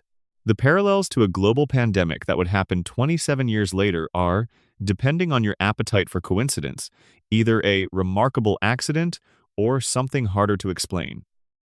In 1996, an episode featured a gag where a particular hip-hop group was accidentally booked to perform alongside a major symphony orchestra. In 2024, that exact combination actually happened. Same group, comparable orchestra, 28 years between the joke and the reality. The list goes on. Fans have assembled catalogs of these moments. Some websites exist almost entirely to document them, adding new entries whenever the show's archive yields another apparent hit. The phenomenon has its own momentum, its own community of enthusiasts, its own taxonomy of stronger and weaker examples. So, what is actually happening here? The official answer, the one the show's producers give, the one that fact-checking organizations tend to endorse, is volume combined with confirmation bias. The Simpsons has produced something in the region of 750 to 800 episodes. Each episode contains dozens of jokes, references, satirical exaggerations, and speculative extrapolations. When you generate that much content over 35 years, and when that content is specifically oriented toward observing and satirizing American culture and technology and politics, some of it will line up with things that happen later. Not because the writers have special insight, but because they are prolific, because they write about trends that have real trajectories, and because the people watching will remember the hits and forget the misses. The misses are crucial here, and they are the part of this conversation that almost never gets discussed. For every Trump prediction, there are dozens of Simpsons predictions that never came true, flying cars that didn't materialize, political scandals that didn't happen the way the show imagined them, technological developments that went in different directions than the show anticipated, cultural shifts that turned out differently. Nobody collects those. Nobody makes a meme of them. The brain is not wired to catalog its own false positives. It is wired to notice patterns, assign significance to matches, and move past non-matches without registering them as meaningful data. This is confirmation bias at its most fundamental level, and it is operating in full force every time a Simpsons prediction makes the rounds online. The writers of the show have, over the years, explained their process in ways that demystify the apparent prophecy without quite making it boring. They are, as a group, unusually educated. A significant number have degrees from elite universities, backgrounds in mathematics and physics and computer science, academic training in exactly the kinds of fields where understanding trends and extrapolating trajectories is a central skill. When they write jokes about technology or politics, they are drawing on actual knowledge of how those fields develop, what directions they are heading, what the logical conclusions of current trends might look like. The Trump prediction, to take the most famous example, was not a guess. It was an observation. Trump had been publicly flirting with presidential ambitions since the late 1980s. He had given interviews, made public statements, floated the idea in print. The writers of the show knew this. Writing a joke about Trump becoming president was, from their perspective, less a prophecy and more a satirical observation about a possibility that was already part of public discourse, exaggerated to its cartoonish extreme, as the show does with everything. The Higgs boson equation is a more interesting case because the evidence is genuinely surprising. A writer with a mathematics background had worked out, from available theoretical predictions about the particle's likely mass, an approximation that turned out to be in the right range. This is not prophecy, but it is real mathematical competence applied to a real scientific question, and the result is genuinely remarkable as a piece of incidental craft. The pandemic episode is perhaps the most uncomfortable example, because the fit is detailed enough that discomfort is the honest response. The show depicted the mechanics of an outbreak, the geographic origin, the rapid spread, the social panic, the supply chain disruption with enough specificity that watching it now feels strange. But this, too, has an explanation that doesn't require the supernatural. Pandemics are a known risk, have been a known risk for as long as humans have understood infectious disease, and the scenario the show depicted was modeled on real epidemiological principles that public health officials have been warning about for decades. The writers were drawing on real concern about a real threat. They were just unlucky enough to be right about which one arrived first. None of this explanation is wrong. All of it is true. And yet, there is a layer underneath the debunking that doesn't quite get addressed by the volume and bias explanation. And it has to do not with whether the show predicted the future, but with what the show's relationship to American culture actually is. The Simpsons is not just a show about America. It is, in some respects, a constitutive part of American culture, a piece of media so deeply embedded in how Americans process their own experience, that it has become part of the reference library through which people understand the world around them. It has been running for as long as most of its current audience has been alive. Its jokes have become idioms. Its characters have become archetypes. When people encounter something in real life, they instinctively reach for Simpsons frames to describe it. This means that when The Simpsons depicts something, when it puts a joke in the cultural bloodstream about what celebrity politics might look like, or what media consolidation might produce, or what a global pandemic might feel like, it is not just describing a possible future. It is, in a very real sense, helping to construct the cultural imagination of that future. It makes certain ideas feel familiar before they arrive. It makes certain events feel, when they happen, like something we already knew was coming. This is not prophecy, but it is something. It is the specific kind of cultural influence that only accrues to works that run long enough and embed deeply enough to actually shape the way their audience thinks. Springfield predicted America in this reading because Springfield became America's mirror long enough that we started resembling what we saw in it. The corrupt billionaire at the center of the town's economy, the nuclear facility that everyone knows is dangerous but no one successfully challenges, the population that is exhausted and distracted and processes its circumstances through humor because humor is the most accessible tool available to people who feel powerless.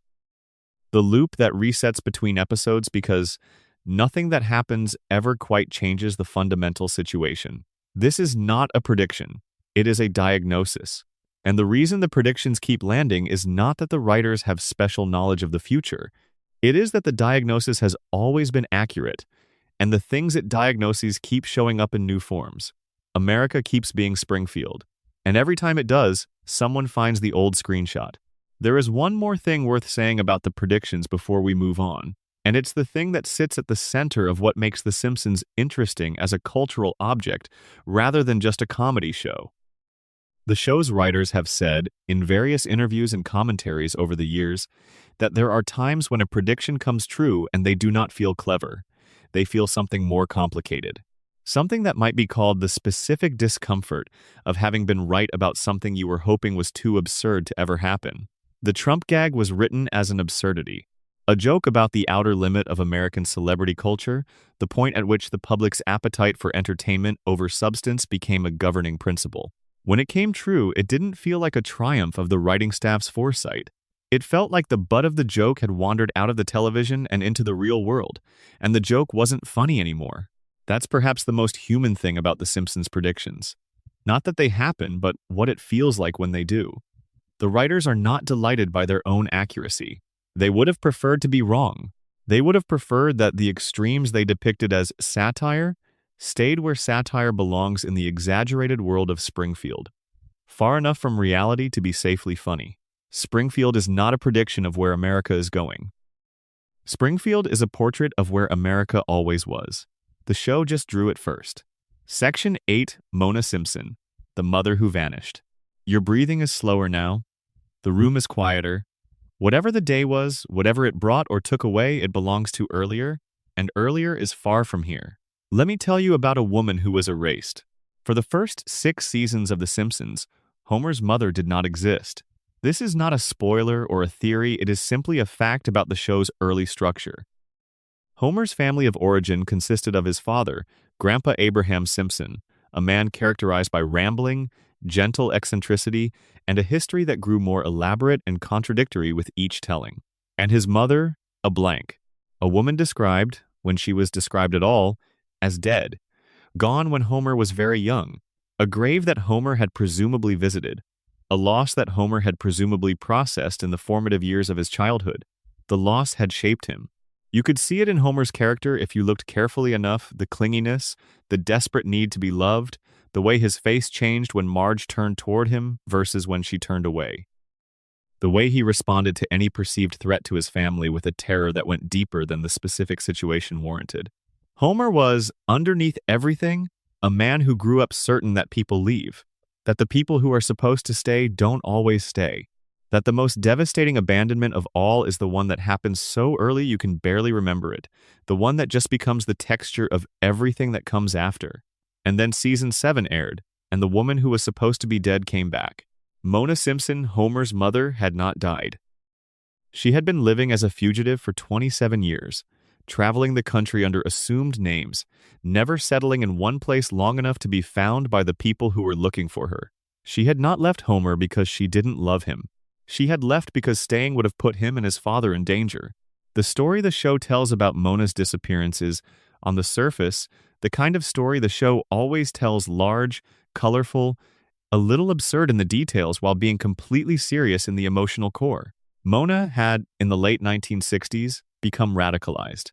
She had joined a group of activists opposed to what she believed were genuinely dangerous practices by Springfield's most powerful employer. She had participated in a direct action against a biological weapons laboratory, a laboratory owned by Mr. Burns. Let that settle for a moment. Before we understood Burns primarily as the owner of a nuclear power plant, which is how most of the show presents him, as the figurehead of Springfield's nuclear economy, Burns had been operating a biological weapons research facility, a laboratory for the development of dangerous pathogens. In Springfield, near the same schools and homes and water supplies that the nuclear facility had already compromised. Burns was not merely an industrial polluter. He was, in the show's backstory, a weapons manufacturer. The extent of what he was doing in that laboratory is never fully described. The show gestures at it with enough specificity to make it feel real, without going into details that would shift the register too far toward the sinister, but the implication is clear. Burns had been doing dangerous things in Springfield for much longer than the nuclear plant's history, and Mona Simpson had tried to stop one of those things. The action Mona took was, by the show's account, successful in its immediate purpose. The biological agent being developed in the laboratory was destroyed. Burns's weapons program was, at least in that facility, ended. The world was, in some small way, protected from something it didn't know it needed protecting from. But Burns saw Mona.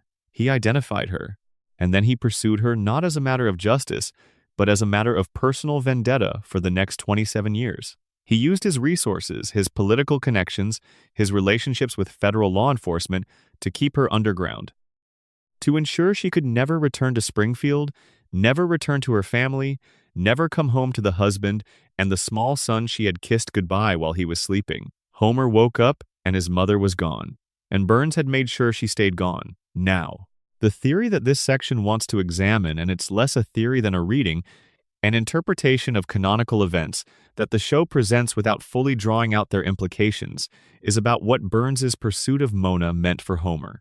Not just the specific damage of growing up without a mother, as real and significant as that damage was, but the structural damage of growing up in a town where the most powerful person had decided that Homer Simpson and his family should occupy a particular position. Homer was shaped by his mother's absence in ways that made him a very specific kind of person, emotionally needy, deeply reluctant to take risks that might cost him what little security he had, prone to accepting treatment from authority figures, specifically from Burns, that a person with a more stable sense of self-worth would not have accepted. The desperation to be acknowledged that drove so much of Homer's behavior at work. The way he seemed to need Burns to remember his name with an intensity that was almost pathetic. This was not a random character quirk. It was the direct emotional consequence of having been abandoned in early childhood by the person whose love should have been unconditional. Burns had not just driven Mona away.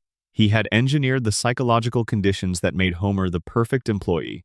Compliant, grateful, deeply uncomfortable with the idea of departure or consequence.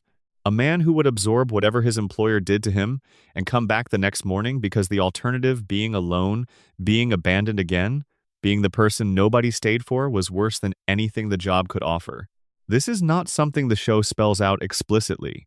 It's not a scene where Burns lays out his strategy for keeping Homer under control, but it is the shape of what the show depicts if you hold all the pieces together at the same time and look at where they point.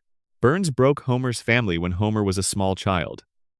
The specific psychological damage that breaking caused produced, 20 years later, exactly the kind of worker Burns needed for a nuclear facility with 342 safety violations. Someone who would never successfully advocate for his own interests, never organize, never lead resistance, never look up from the donut long enough to ask why the fish have 3 eyes. Homer's loyalty to Burns is not just a running joke about a worker who is too stupid to know he's being exploited. It is the outcome of a deliberate, if partially unconscious, social engineering that began when Homer was 6 years old and his mother didn't come home one morning. When Mona finally returns to Springfield in season 7, when Homer finds her at the cemetery, where she had been visiting what she believed was his grave, the convergence of their mourning for each other, it is one of the most genuinely moving sequences in the show's entire run. Because what the reunion exposes is not just the love between a mother and her adult child after 27 years, it exposes the full dimensions of what was lost, not just the childhood years without her, but the man Homer might have been if she had stayed, the confidence he might have had, the anger he might have been able to feel on his own behalf, the capacity to clearly see the shape of his own exploitation and refuse it. Homer without the crayon, in that brief season 12 episode, gives us a glimpse of that alternate version, a Homer who is intelligent enough to understand the world around him, to feel its full weight, to recognize injustice and name it. That Homer exists inside the actual Homer. He was always in there. The crayon suppresses him. The radiation softens him. The accumulated psychological damage from a motherless childhood keeps him in a posture of obedience that has become so natural it no longer feels like obedience. Mona's exile is the first domino. Everything that follows Homer's career, Homer's cognitive state, Springfield's power dynamic traces back to a night in the late 1960s when a woman tried to do the right thing, and a powerful man decided she would spend the rest of her life paying for it. Mona eventually returns to Springfield one more time, in a later season, and this time she stays. For a little while. She and Homer have a brief, fragile, genuinely precious window of time together, the kind of time they should have had for decades, compressed into weeks. They are cautious with each other and then not cautious. They say things they should have said long ago, and then she is gone again, this time not because Burns drove her away, but because she died. Homer holds her hand at the end. The show lets that moment be exactly what it is. A man who waited too long for something, and who is holding it with both hands now that it is finally here, even though the holding is already the goodbye.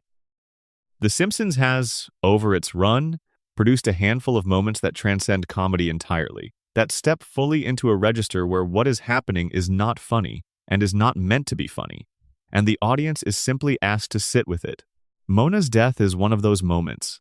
It earns its weight because of everything the show has quietly built around it over the preceding seasons. The family secret that Homer didn't know he was carrying. The mother he didn't know he was missing. There is no reset after Mona's death. The show does not go back and undo it.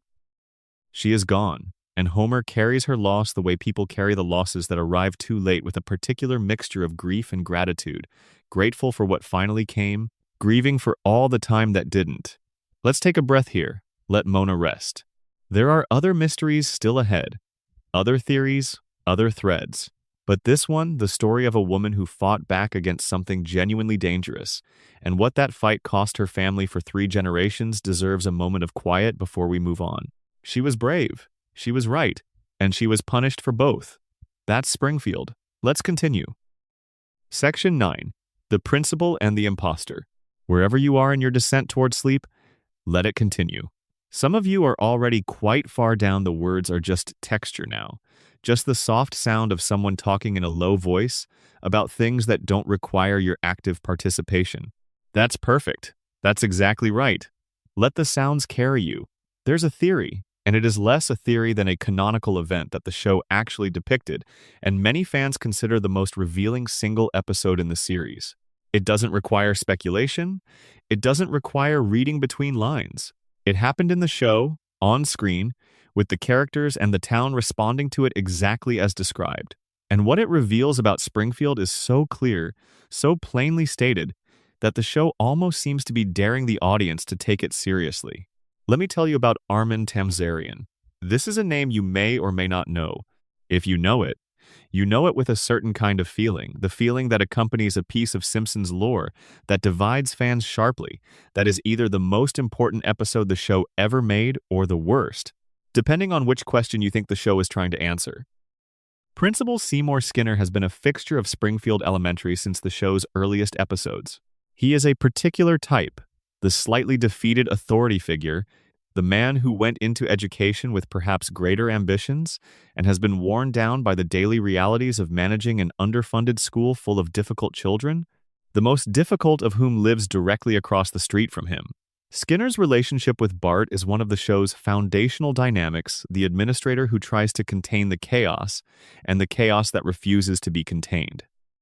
His relationship with his mother Agnes is another, the man who never quite left home, who has never fully become the person he intended to be, who remains in some fundamental way his mother's child despite decades of adult life. Skinner is familiar. We know him. We have a sense of who he is, where he came from, what his life has been. And then an episode in Season 9 reveals that none of that is true. That Seymour Skinner, the man Springfield has known for years, the man who has run the elementary school, the man who has been living with Agnes Skinner for decades, is not Seymour Skinner at all. His name is Armin Tamzarian. He was born into a different family, grew up in different circumstances, had a different life trajectory before the Vietnam War brought him into contact with the real Seymour Skinner, a soldier, a man who was captured and presumed dead. When the real Skinner disappeared, Armin came to Springfield to deliver the news of his death to Skinner's mother. But Agnes needed a son, and Armin needed a family, and the substitution happened so quietly that it was barely a decision at all. He just stepped into the vacancy, and the vacancy closed around him. For decades, nobody knew. And then the real Seymour Skinner came home. The real Skinner, the actual man, the veteran, the person whose identity Armin had been inhabiting, returned to Springfield with proof of who he was. The town was confronted with an undeniable truth. The person they had known as Seymour Skinner was an imposter. The life he had lived in Springfield was built on a foundation of false identity. Everything about him that depended on that identity, his career, his family relationships, his civic standing had been a kind of theater. What happens next is the extraordinary part. Not what the characters do immediately in the heat of the revelation, but what they do after they've had time to think about it. They choose the lie. Not through inertia, not through passive forgetting, but actively, deliberately. The town holds a meeting. The situation is discussed. And the consensus that emerges unanimous, as the show presents it, is that Armin Tamzarian should continue to be Seymour Skinner, that the life he has been living should be recognized as the life he actually has, that the truth, uncomfortable and disruptive, and requiring too much adjustment to too many things, should be set aside in favor of the comfortable fiction. The real Seymour Skinner is sent away. Physically removed from Springfield, put on a train with the explicit understanding that he is no longer welcome in the town where he should by rights have been living for 30 years. A judge issues an order. It is made illegal to ever mention the matter again. The lie becomes law. Fans hated this episode when it aired. The backlash was severe and has never fully subsided. Critics argued that the episode destroyed Skinner as a character by retroactively making everything we knew about him fictional. His military history, his relationship with Agnes, the whole texture of his presence in the show, all of it built on borrowed identity. All of it unreal. But here's what the episode's critics, in their frustration, often miss. The episode is not making a claim about Skinner's character. It is making a claim about Springfield. Because what the town does in that episode is not unusual by Springfield standards. It is just unusually explicit. Springfield has always chosen comfortable fictions over uncomfortable truths. The difference in The Principal and the Pauper, the episode's actual title, is that we see the mechanism in action. We see the vote. We watch the collective agreement to deny reality, to enforce the lie, to exile the truth on the grounds that the truth is too inconvenient. We watch Springfield, in real time, do what Springfield always does. The episode is usually cited as evidence of the writer's contempt for continuity, a lazy decision to upend a well-established character for the sake of a single story's gag. And from a craft perspective, that criticism has merit. The episode does damage to Skinner that cannot be fully repaired. The man who gets put on the train is carrying decades of the audience's investment, and the ease with which the show discards him is genuinely jarring. But the episode is not actually about Skinner. It is about community psychology. It is about the mechanisms through which groups of people decide what is real and what is acceptable and what must not be said. Think about the parallel with everything else the show has built over its run. The three-eyed fish that was pulled from the river and waved in front of the public as evidence of nuclear contamination and then quietly put aside. The town that was sealed under a dome by the federal government and then returned to normal as though it hadn't happened. The repeated near disasters at the power plant that Springfield processes with collective shrug. The coma and the alien and the sun being blocked and all the rest of it, events that would fundamentally reshape any real community's understanding of its own situation, absorbed by Springfield without apparent consequence. Every time this happens in the show, it is presented as cartoon logic, as a reset, as the natural consequence of episodic storytelling, where each installment needs to begin from a clean baseline. But the episode about Skinner's identity presents this reset not as a convention, but as a choice. It shows the town deciding to forget, deciding to deny, deciding that the maintenance of shared fiction is more important than the acknowledgement of fact. And it shows this decision as unanimous, as legally enforced, as backed by the full authority of the community's institutional power. This is Springfield as collective behavior, not Springfield as narrative convention.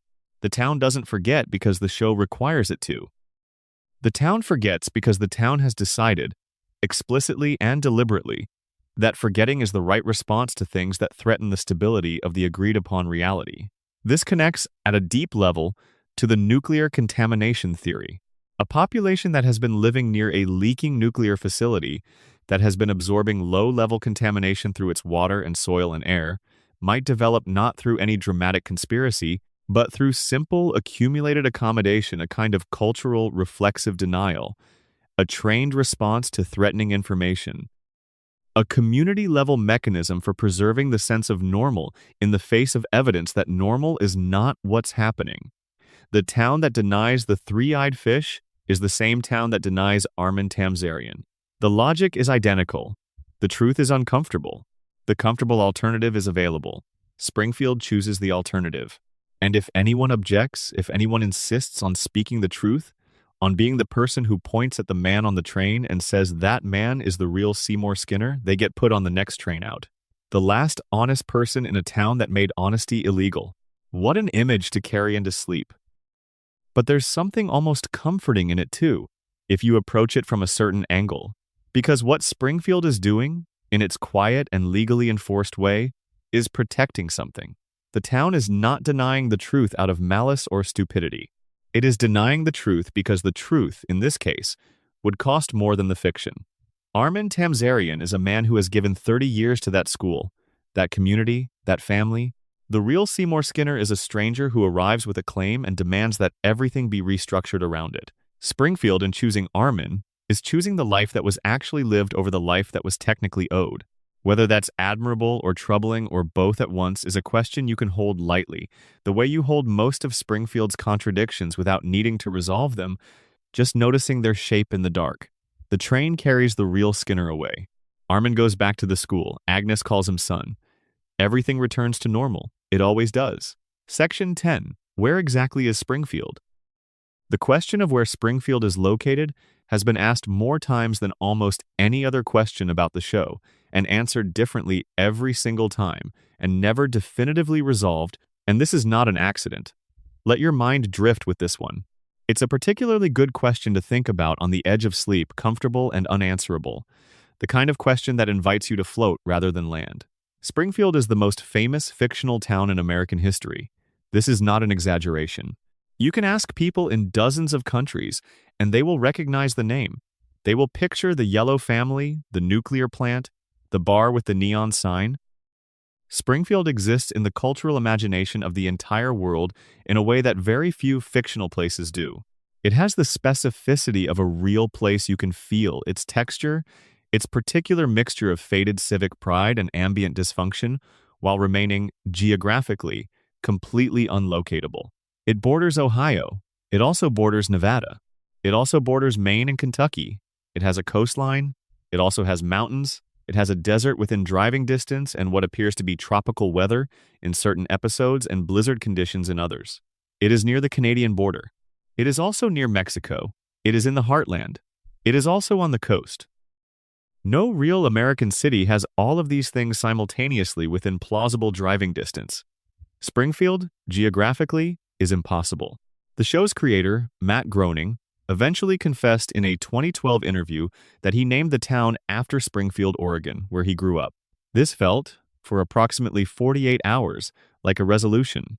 And then the show continued airing episodes that placed Springfield in geographic contexts completely inconsistent with Oregon, and the resolution dissolved, and the mystery reasserted itself. Because here is what became clear after Groening's admission. The writers were not honoring the geographical implication of their creator's confession. They were not retconning Springfield into Oregon or placing it there with any consistency.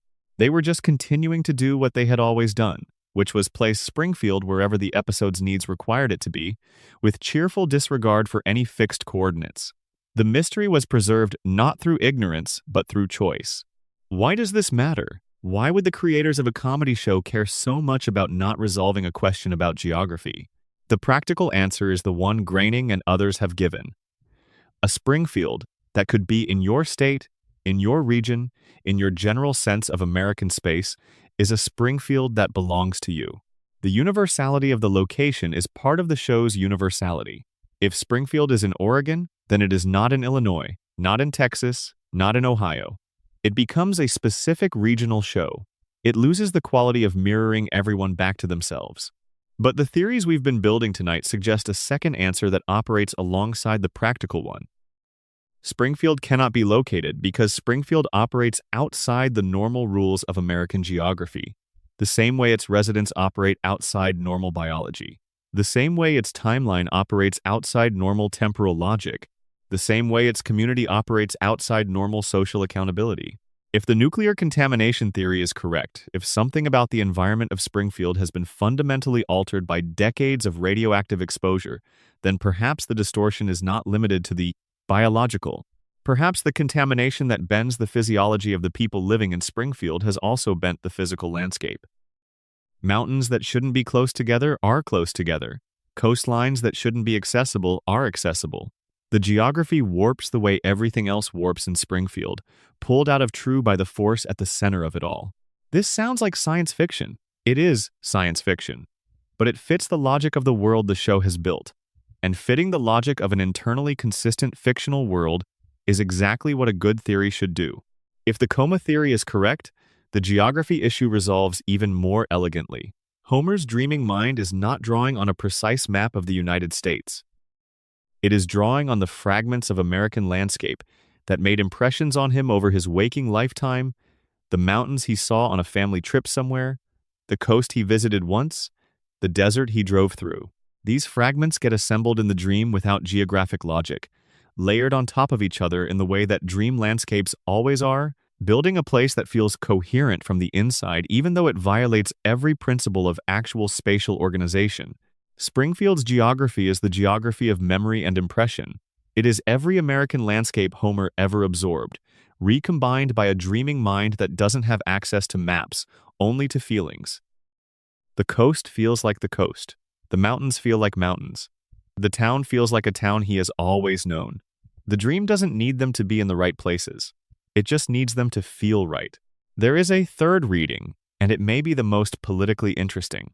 Springfield's geographic elusiveness as a deliberate legal and regulatory shield. Consider what it would mean for an actual community to have no fixed location in the regulatory apparatus of the United States. No consistent state authority. No permanent EPA oversight. No fixed jurisdiction for federal investigation. A power plant operating in a town that isn't, in any stable sense, anywhere, cannot be investigated the way a power plant in a specific state under a specific regulatory framework with specific agencies empowered to respond to specific violations can be investigated. This is not as paranoid as it sounds. The regulatory landscape in the United States is genuinely fragmented along geographic lines, and the gaps between jurisdictions are real and are exploited by real industries that understand how to use them. A facility that is difficult to locate in regulatory terms is a facility that is more difficult to hold accountable. Springfield's geographic ambiguity protects the plant. It protects Burns. It protects the whole system of exploitation and denial that the show has spent 35 years depicting. You cannot hold an institution accountable if you cannot find it on a map. You cannot enforce regulations against a facility whose location keeps shifting between episodes. You cannot prosecute a billionaire whose town doesn't appear in any state database with certainty. The town floats. The jurisdiction is always disputed. The regulatory authority is always unclear. And Burns, at the center of it all, ancient and impossible and powered by weekly radiation treatments, continues doing exactly what he has always done. Wherever Springfield is, and it is nowhere and everywhere, all at once, a place that lives more reliably in the imagination than in geography, it is a place that has found a way to exist outside the mechanisms that were designed to hold places like it responsible for what they do. It is, in this sense, the most American town imaginable. Not because of its specific location, but because of its specific relationship to accountability. Always just out of reach, always technically in question, always one jurisdiction boundary away from being somebody else's problem. Find it on a map if you can. You can't. That's the whole point. Let yourself drift. Springfield is everywhere tonight. It's in the soft dark outside your window. It's in the space between the words. It's the place you're in right now, a place you recognize but couldn't quite direct someone to, a place that feels completely real even though you know, somewhere at the back of your mind, that you're in the middle of a dream. Let's keep going. Section 11, Hans Moleman and Ned Flanders, The Hidden Tragedies. You're getting close now, close to the deep part of the night where the thoughts get slower and the words stop meaning individual things and start being just the sound of someone else in the room, keeping you company in the dark. Let that happen at whatever pace it wants to happen. There's no destination, there's just the story. We've talked about the big theories tonight, the central ones, the nuclear contamination, the coma, the mystery of who shot Mr. Burns. Now let's talk about two characters who live at the margins of Springfield. Two men whose stories are told in the background and the side gags and the moments between the important scenes, but whose hidden depths are, in some ways, the most disturbing things the show has ever quietly put on screen. Hans Moleman first. If you have watched The Simpsons for any significant length of time, you have seen Hans Moleman. He is impossible to miss, though the show perpetually arranges circumstances so that the characters around him miss him entirely. He is small. He is old, ancient-looking, hunched, with thick glasses that reduce his eyes to two tiny dots of uncertain vision. He walks with difficulty. He speaks with a kind of exhausted bewilderment, the voice of a man who has been continuously surprised by how bad things keep getting and has not quite given up being surprised. He is, by a significant margin, the most frequently killed character in The Simpsons. Not in the special Halloween episodes, where death is expected and meaningless in regular canonical episodes. The normal Springfield, where death is supposed to matter, where the people have names and histories and continue existing between appearances. Hans Moleman dies in this Springfield repeatedly. He dies from being hit by vehicles. He dies from being crushed. He dies from falling. He dies from being accidentally buried and accidentally burned and accidentally subjected to things that no biological organism can survive. And then, in the next episode or the one after that, he is simply there again. In the background of a scene at the Quickie Mart, in the stands at a sporting event, on the sidewalk outside Moe's, navigating the curb with the same careful desperation as always. The death does not stick. The return does not require explanation. Springfield absorbs both facts and continues. This is, as we said in the introduction to this theory, presented by the show as a running gag. Moleman is a recurring sight gag, a background character whose specific function is to suffer visibly and often fatally. His repeated deaths are the joke. You're supposed to laugh, and then forget, and laugh again when he appears. But the theories we've built tonight suggest a different frame. Within the logic of the nuclear contamination theory, Molman represents an extreme outcome. If decades of radiation exposure produce in different individuals different biological responses, if Homer's resilience to physical trauma is a mutated adaptation to environmental contamination, then Molman might represent the edge case on one side of that spectrum. A man whose radiation-altered cellular biology has developed an imperfect but functional capacity for regeneration. He doesn't survive his deaths the way Homer survives injuries, by healing quickly. He dies completely, and then he comes back. As though death, for Hans Moleman, is a temporary condition rather than a permanent one. This is consistent with other things the show has established about Springfield's biological strangeness. Blinky the three-eyed fish, Homer's near-superhuman healing. The general sense that the rules of biology in Springfield are slightly different from the rules of biology everywhere else. Molman's repeated resurrection fits this pattern. He is just the part of the pattern that is most obvious because he is the part that has died and come back enough times that the impossibility can't be overlooked. There's also the detail about his age. In one episode, Hans Moleman states that he is 31 years old. 31. Look at him. He appears to be in his late 80s or early 90s, at minimum. He appears to have been old for longer than most people are alive. If he is telling the truth about his age and there is no particular reason within the show to believe he is lying, then something has aged him catastrophically. Something has taken a man in the early middle of his adult life and compressed decades of biological deterioration into a body that should still be vigorous. The nuclear contamination theory has an obvious candidate for what that something is. Whatever the plant's runoff does to Springfield's biology, in Molman's case, it has apparently done it with unusual speed and intensity. He has aged 10 or 20 years for every biological year. He looks the way he looks not because he is old, but because something has made him look old before his time. His body has been distorted in the aging dimension the way Springfield's landscape has been distorted in the geographic dimension. He is 31 years old and he looks like a man who has been dying for decades. And he has literally been dying for decades, again and again, and coming back. Under the coma theory, Molman is a different kind of figure, a background process in Homer's dreaming mind, a character that Homer's unconscious generates to populate the world of the dream to make Springfield feel like a real place with real people who exist independent of Homer's awareness. But background processes don't need to be maintained with the same care as foreground processes.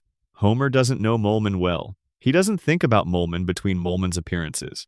So the dream treats Molman carelessly, sometimes losing track of him, entirely killing him off, and then regenerating him when the dream needs him in the background of a scene. Molman isn't being born and dying in Homer's dream. He's being deleted and restored. The dream's equivalent of a minor character who keeps getting removed from the set list and then quietly added back. Both of these readings, the biological and the dreamlike, converge on the same underlying observation. Hans Molman is evidence that Springfield's rules about life and death are different from the rules that govern anywhere else. He is the most visible proof that something about this town has destabilized the line between being alive and not. He is mortality made ambient and cyclical death without finality, loss without grief, endings that are always beginnings. There's something almost peaceful about that, actually, if you catch it at the right angle. Now, Ned Flanders. The man next door to Homer is, superficially, his opposite in every way. Ned is kind where Homer is thoughtless. Ned is responsible where Homer is chaotic. Ned is physically fit, financially prudent, genuinely religious, a good neighbor, and a good father. He is everything that Homer is not, and the show has always played the contrast for comedy, the saint next door who patiently absorbs the consequences of the sinner's behavior without retaliation. But the show has also, over its run, constructed a Ned Flanders who is considerably darker and more complicated than the simple contrast figure suggests. Ned has been studied, examined, reduced to his psychological components in the specific way that the show, at its best, reduces all its characters not to diminish them but to reveal the structure beneath the surface. What the show reveals about Ned in a Season 8 episode is this. His patience and his kindness are not natural traits. They are the product of behavioral modification, applied during his childhood by a psychiatrist who was working with a Ned who was, apparently, unmanageable. A child with genuine rage, genuine wildness, genuinely difficult to channel energy. A child whose beatnik parents who did not believe in structure or discipline had produced someone who needed both desperately and was getting neither. The psychiatrist's solution was to condition the anger out of him, to wire Ned's responses so thoroughly toward patience and forgiveness and gentle good humor that the underlying person, the fierce, angry, hurt person who existed before the conditioning, was buried deep enough to be functionally inaccessible. This worked. Ned has been functionally patient for his entire adult life. He has been functionally kind. He has forgiven things that would push any ordinarily constructed person well past their limits. He forgave Homer for the behavior that caused his wife's death. He has forgiven Homer for 35 years of accumulated thoughtlessness. He has turned the other cheek so many times that turning the other cheek is no longer a choice. It is simply what his nervous system does when struck. But twice in the show's run in moments that feel significant precisely because they are so rare the conditioning has failed. The buried person has surfaced, and both times, what comes out is not gentle. It is not patient. It is the full, accumulated weight of decades of things that should not have been absorbed, released all at once with a force that genuinely shocks the characters around him. The first time is in the aftermath of the hurricane that destroys Ned's house. The community rebuilds it. They rebuild it badly. It collapses. And Ned, who has just watched everything he owned get taken by a storm and then inadequately replaced by the town's cheerful incompetence, breaks. He screams at everyone who has ever wronged him. He names them. He indicts them. He says the things he has been chemically prevented from saying for decades. And then, terrified by his own outburst, horrified at what came out, he checks himself into a psychiatric facility. He is, in a very real sense, imprisoned by his own psychological architecture. He cannot hold what he actually feels. His conditioning cannot contain it when the pressure becomes extreme enough. But when it escapes, he cannot survive the escape either. The shame and fear of having been himself, for a few minutes, is enough to send him into crisis. Ned Flanders is a man who has never been allowed to be angry about the things that have genuinely hurt him. He was wired, as a child, out of his own emotional access. And the cost of that wiring is not small. It is the cost of authenticity, the cost of being able to say, "This hurt me, and I am angry, and I am allowed to be angry." He cannot say that. He cannot feel that freely. And so he performs goodness. He performs it with extraordinary skill and consistency, because the conditioning was thorough while underneath the performance. The person who has actually been living Ned's life is carrying something he is not permitted to put down. The theological dimension of Ned's suffering is where the show makes its most pointed observation. Ned is, by every external measure, the most devout character in Springfield. He attends church faithfully. He reads his Bible. He prays. His faith is not casual or nominal. It is the center of his identity and his daily practice. And God talks to Homer, not to Ned. Homer, who sleeps through church, who prays only when frightened, who has the most inconsistent and self-serving relationship with faith of any character on the show, Homer has actual conversations with God. Multiple times. The divine, within the show's universe, is available to Homer in a direct and personal way that it has never been available to Ned. This is one of those observations that the show makes and then doesn't make anything of. The way it makes many of its sharpest observations quietly, without announcement, trusting the audience to notice or not. But once you've noticed it, it is impossible to unknow. The man who most deserves a response from the God he has devoted his life to serving receives only silence. The man who deserves it least gets the conversation. If this were a deliberate theological statement by the writers, it would be a fairly grim one. That faith is not rewarded, that devotion earns nothing, that the universe distributes its attention randomly regardless of merit. This is not a cheerful worldview, but it is a consistent one with Springfield's broader moral architecture, where the people who most deserve the bad things least frequently escape them, and the people who least deserve the good things receive them most consistently. Homer falls up, Ned falls down. And Ned keeps going to church every Sunday, keeps praying, keeps being kind, keeps performing the role of the good man in a town that does not reward goodness, because it is the only thing his conditioning allows him to be. That is, when you sit with it long enough, one of the saddest stories in American television.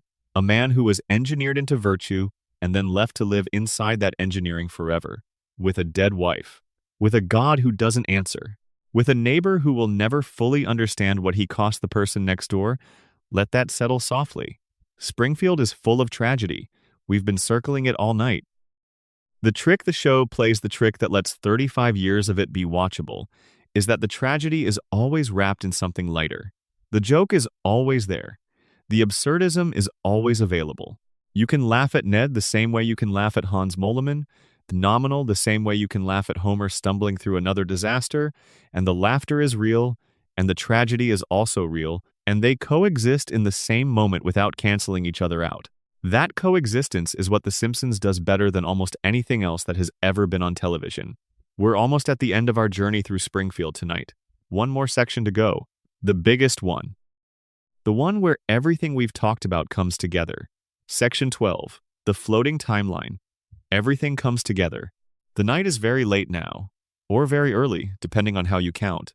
The world outside has gone quiet in that particular way that only happens in the deepest hours, not the quiet of absence, but the quiet of everything paused, held between one moment and the next, waiting for morning without quite moving toward it. This is the right moment for what we're about to talk about. We've been in Springfield for hours tonight.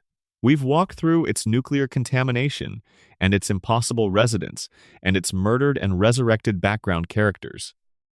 We've followed its billionaire through his immortality treatments, watched its baby fire a gun with apparent intent, listened to its mother's exile and its neighbor's buried grief. We've tried to locate it on a map and failed. We've asked who shot Mr. Burns and left the question half resolved. We've asked whether Homer is dreaming and left that question open too.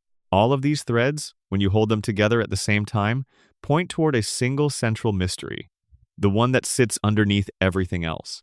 The one that the show has been circling for 35 years without quite arriving at. Time doesn't work in Springfield. This is the thing we keep coming back to.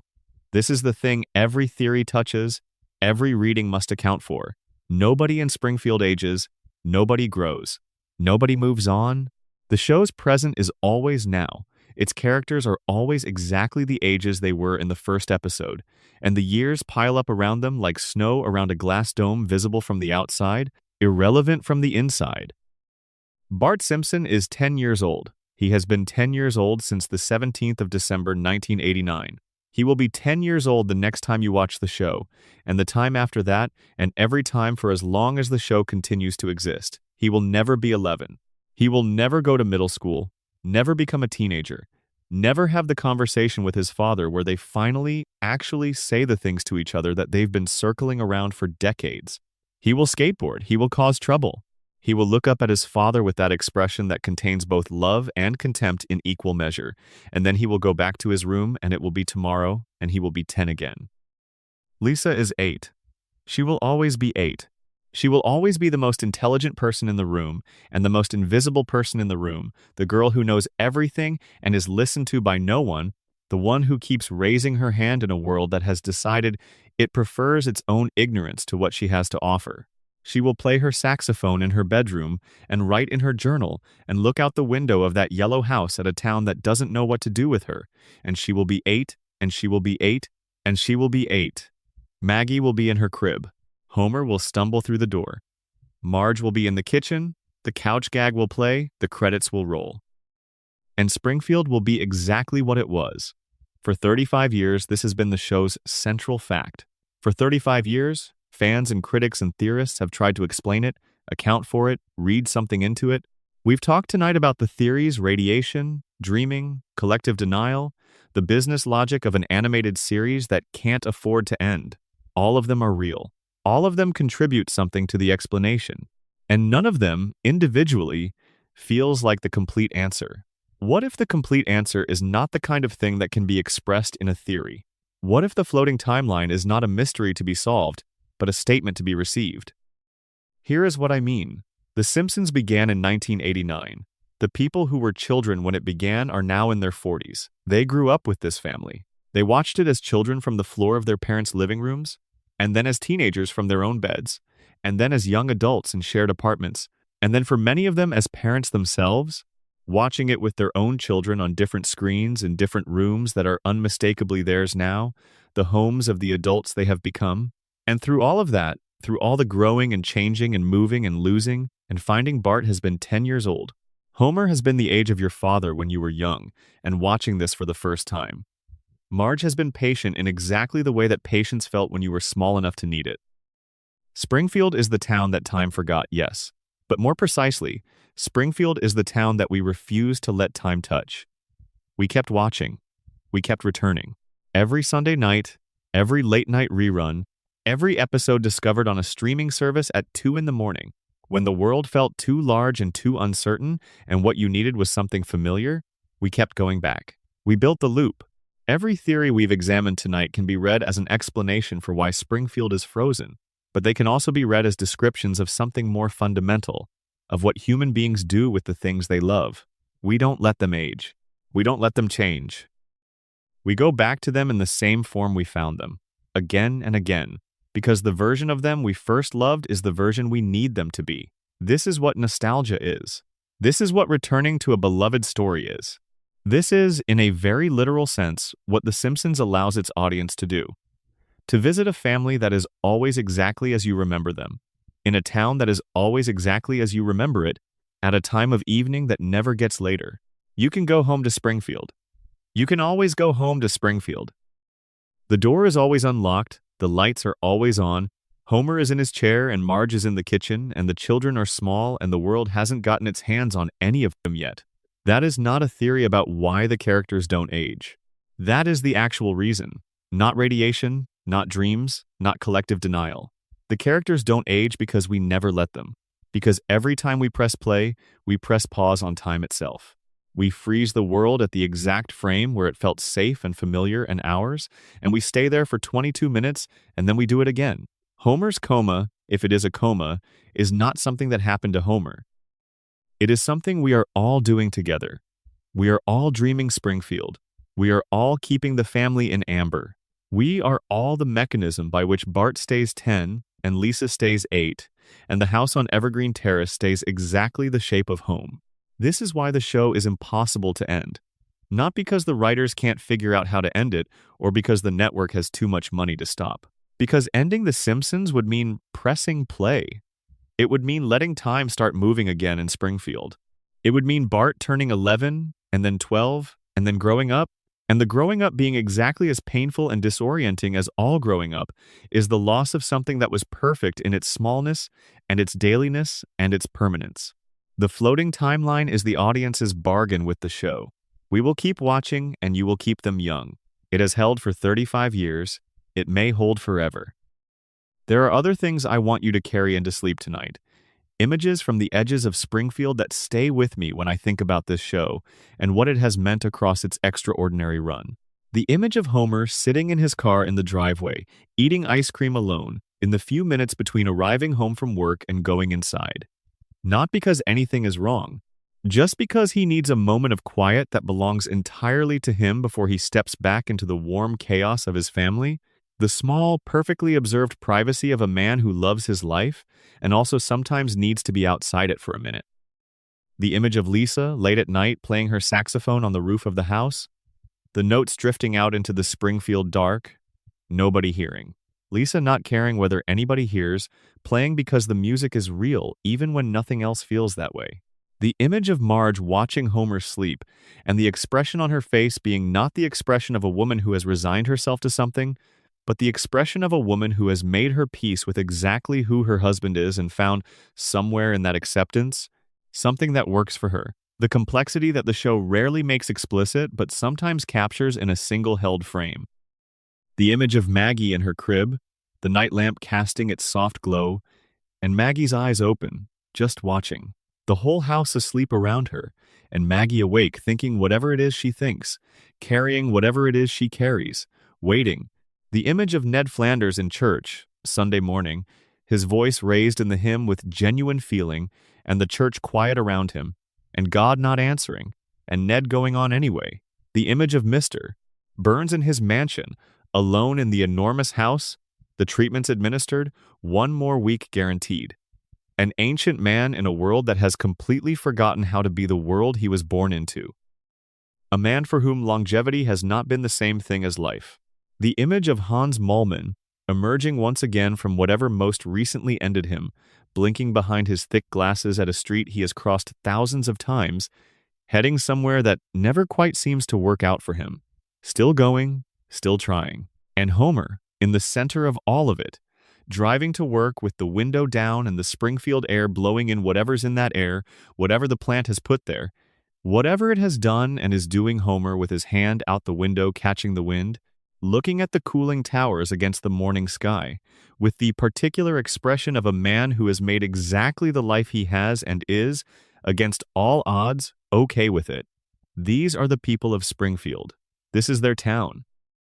This is what 35 years of stories looks like from the inside, not the theories, not the mysteries, not the elaborate structures of explanation that fans have built to account for the show's impossibilities. Just these people, in these moments, on this street, in this light. There is a version of The Simpsons that is a puzzle to be solved. We've spent hours tonight exploring that version, and it's genuinely interesting. The theories are genuinely interesting. They reveal real things about the show, and about storytelling, and about the way communities process uncomfortable truths. But there is also a version of The Simpsons that is simply a family. Complicated and loving and exhausting and funny, a family that has been on television long enough to become part of the interior landscape of an entire generation's relationship with home. A family that you can return to, always, and find exactly where you left them. Both versions are real. Both are the show. The best thing about The Simpsons, the thing that explains why it has lasted when everything else from its era has faded, why it can still make you laugh and occasionally still make you cry, why the internet continues to generate new theories and new readings decades after the show should logically have exhausted its capacity to surprise, is that it contains multitudes. It is big enough to hold the nuclear contamination theory and the coma theory, and the truth about Springfield's geography and the buried tragedy of Ned Flanders and the hidden genius of Maggie, and still have room for Homer eating a donut at his desk, and Bart writing something on the chalkboard, and Lisa sighing with that particular 8th grade sigh that contains the entire weight of being smarter than the world you're stuck in. All of it is there. All of it is the show. You don't have to choose which version you love. You can love all of it. You can watch it tonight and laugh at the jokes, and also think about what the jokes are protecting. You can see Homer's resilience as a radiation mutation, and also as the resilience of someone who genuinely loves his family. You can see Maggie's silence as strategic genius, and also as the particular silence of the youngest child in a loud family, the one who learns early that the best way to survive the noise is to become very still inside it. Everything is true. Springfield is big enough. The night is nearly gone now. Whatever time it is outside your window, and I hope it is late. I hope the world has gotten very quiet. The hour belongs to you. Springfield belongs to you tonight. The yellow house is lit from within. The family is all home.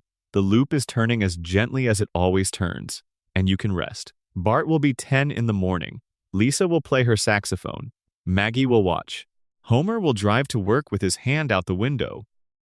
Marge will hold everything together with that particular kind of love that doesn't announce itself, that shows up in the small decisions and the held-back sighs and the fact that she is still there, still at 742 Evergreen Terrace, still the person who makes the house a home, even on the days when the home is very difficult to be in. Burns will be alive. The plant will be running. The water will be what the water is. Hans Moleman will recover from whatever most recently happened to him. Ned Flanders will forgive whatever most recently required forgiving, and Springfield will be where it always is, everywhere and nowhere, right here. Thank you for spending the night in Springfield with me. If any of this found you, if any of these threads stayed with you, or if you just fell asleep somewhere in the middle and the theories became something gentler and stranger in your dreams, then it was exactly what it was supposed to be. Sleep well. Springfield will be here when you come back. It always is. End of script. Extended reflections. The town that never changes going deeper. Let's linger here a little longer, because the question of Springfield's frozen quality deserves more than a quick pass. There is something about it that rewards the slow attention that you can only give at night, in the quiet, when the usual urgency of thinking has gone somewhere else, and what you're left with is just the question itself, turning in the light. Most fictional places exist in time. They change.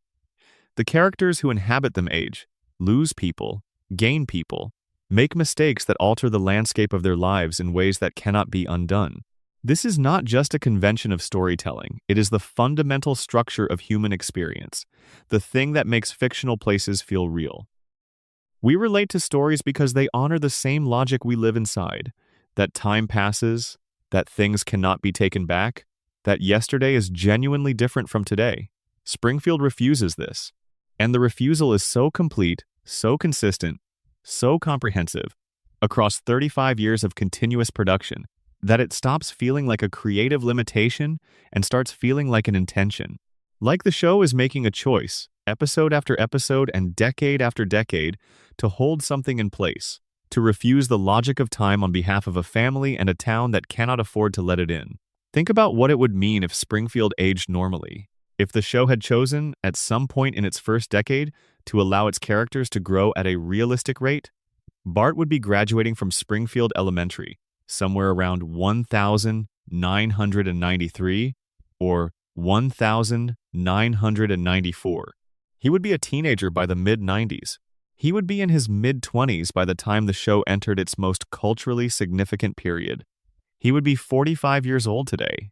The pranks that defined his character in the early seasons would be the memories of a middle-aged man, the kind of man who now has children of his own who remind him uncomfortably of himself at that age. And Lisa would be a woman now. She would be 43 years old. The show has given us glimpses of who she becomes, episodes that flash forward to her adult life, showing a grown Lisa who is, predictably and heartbreakingly, still fighting the same battles she was fighting at 8. Still trying to make a world that doesn't entirely want to receive what she has to offer, still playing her saxophone, still holding her convictions with the particular rigidity of someone who has built her identity around them, because the alternative was to have no identity that the world around her would accept. These future versions exist in the show's imagination. They are possibilities the show has entertained and then closed. The flash-forward episodes function as windows that open and shut. You see through them for a moment, and then the glass is there again. And on your side of the glass, it is still 1989. It is still the first day of 4th grade. It is still possible for everything to be anything. This is why those flash-forward episodes hit differently from anything else the show does. They are not comedy. They are something closer to elegy, the feeling of glimpsing what you are not going to have. You watch adult Lisa and you feel the weight of all the ordinary years between now and then. All the episodes that would have to happen to bring her from 8 to the woman in that future, and you know those episodes are never going to air. The trajectory exists, the destination exists, but the journey will never be made. Springfield keeps the family at the starting line, not because the race doesn't matter, but because reaching the finish line would mean it was over. There's a specific feeling that Springfield produces in longtime viewers, and I want to try to describe it because it's part of what the theories are trying to account for. It is the feeling of returning to a place you have always known, but returning after a long time away. The place is exactly as you left it. Every object in its familiar position. Every person in their expected role. And there is enormous comfort in this. Genuine comfort. The relief of something that does not require you to update your understanding. But there is also, underneath the comfort, a very small, very quiet sorrow. Because the place has not changed, and you have. You are not the person who left. You have been somewhere, and things happened there, and you came back different, and the place you came back to is the same. Springfield stays the same so that you can feel that sorrow and that comfort at the same time, every time you watch. That is not a theory about the show, that is the show. Let's think about the individual characters for a moment in this expanded light. Not the theories we've already discussed, but just the basic human fact of each of them, the thing about each Simpson that makes them real enough to care about. Homer is a man of enormous appetites for food, for beer, for love, for the particular kind of joy that comes from not thinking too hard about anything. He is not stupid in the way that cruel people are stupid, the kind of stupid that passes itself off as wisdom. He is stupid the way a child is stupid, incapable of certain kinds of reasoning, not because he lacks the raw material, but because something in his development went wrong, and the things that should have grown into adult capacities didn't quite arrive. He has the emotional life of someone much more complicated than his cognitive processing can handle. He feels everything, all the way down. He just can't always translate what he feels into understanding. This is why Homer is sympathetic even when he is terrible. Which he is sometimes. He is terrible sometimes. He is selfish and careless, and he causes harm without intending it and without fully registering what he has caused. But the terror is not deliberate, not malicious, not the terror of a man who has thought about what he wants and decided that other people's well-being is irrelevant to getting it. It's the terror of someone who wants to be good and simply, repeatedly, fails to be good, and then comes back from the failure, because failure is what he has always come back from. This is a universally recognizable experience. Not the nuclear plant, not the yellow skin, not the cartoon physics, but the gap between who you want to be and who you manage to be on any given day. That gap is Homer. That gap is why 35 years of people have found him endearing even in his worst moments. Marge is the character the show has historically underserved, and the theories tend to reflect this. She appears less often as the subject of elaborate fan readings than as the context within which other theories operate. But Marge is, when the show pays proper attention to her, one of the most interesting people in Springfield. She chose this. That's the thing about Marge that gets overlooked. She is not someone the world arranged into this life. She made choices, repeatedly, to be in this life. The decision to marry Homer was not a passive one.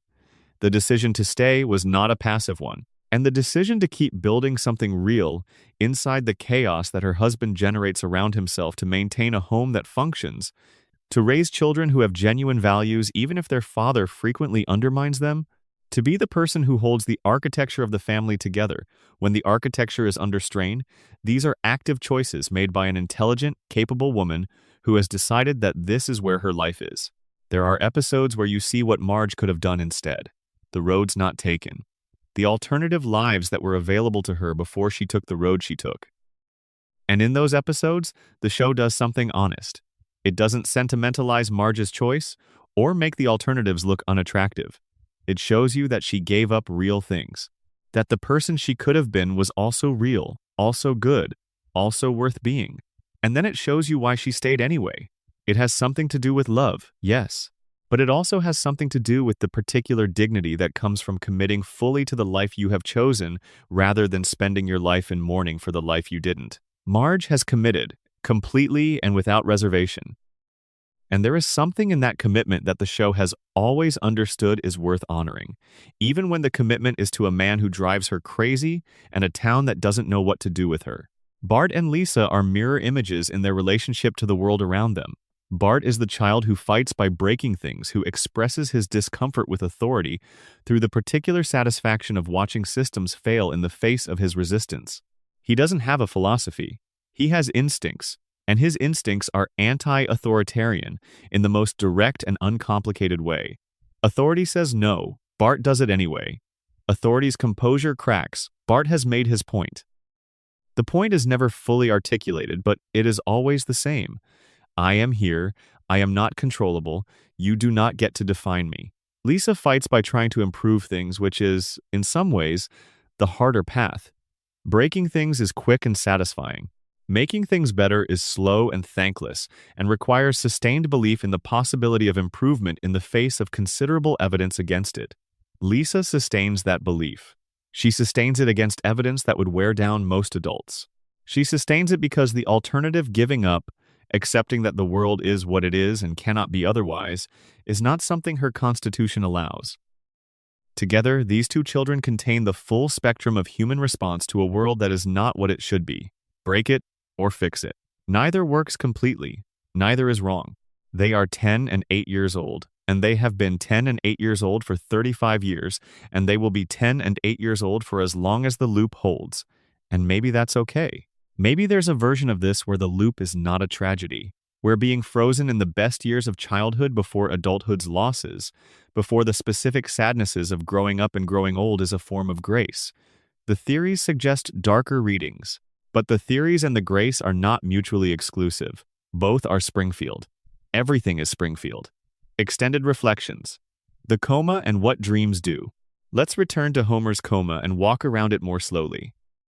Because I think we passed through the emotional center of it too quickly before, and it deserves the kind of attention you can only give it at night, with your defenses down, with the part of your mind that resists sentiment somewhere else. The theory begins with a specific kind of loss, the kind that does not announce itself dramatically. There is no moment in the theory where Homer is shown losing consciousness and the dream begins. The shift is supposed to be imperceptible.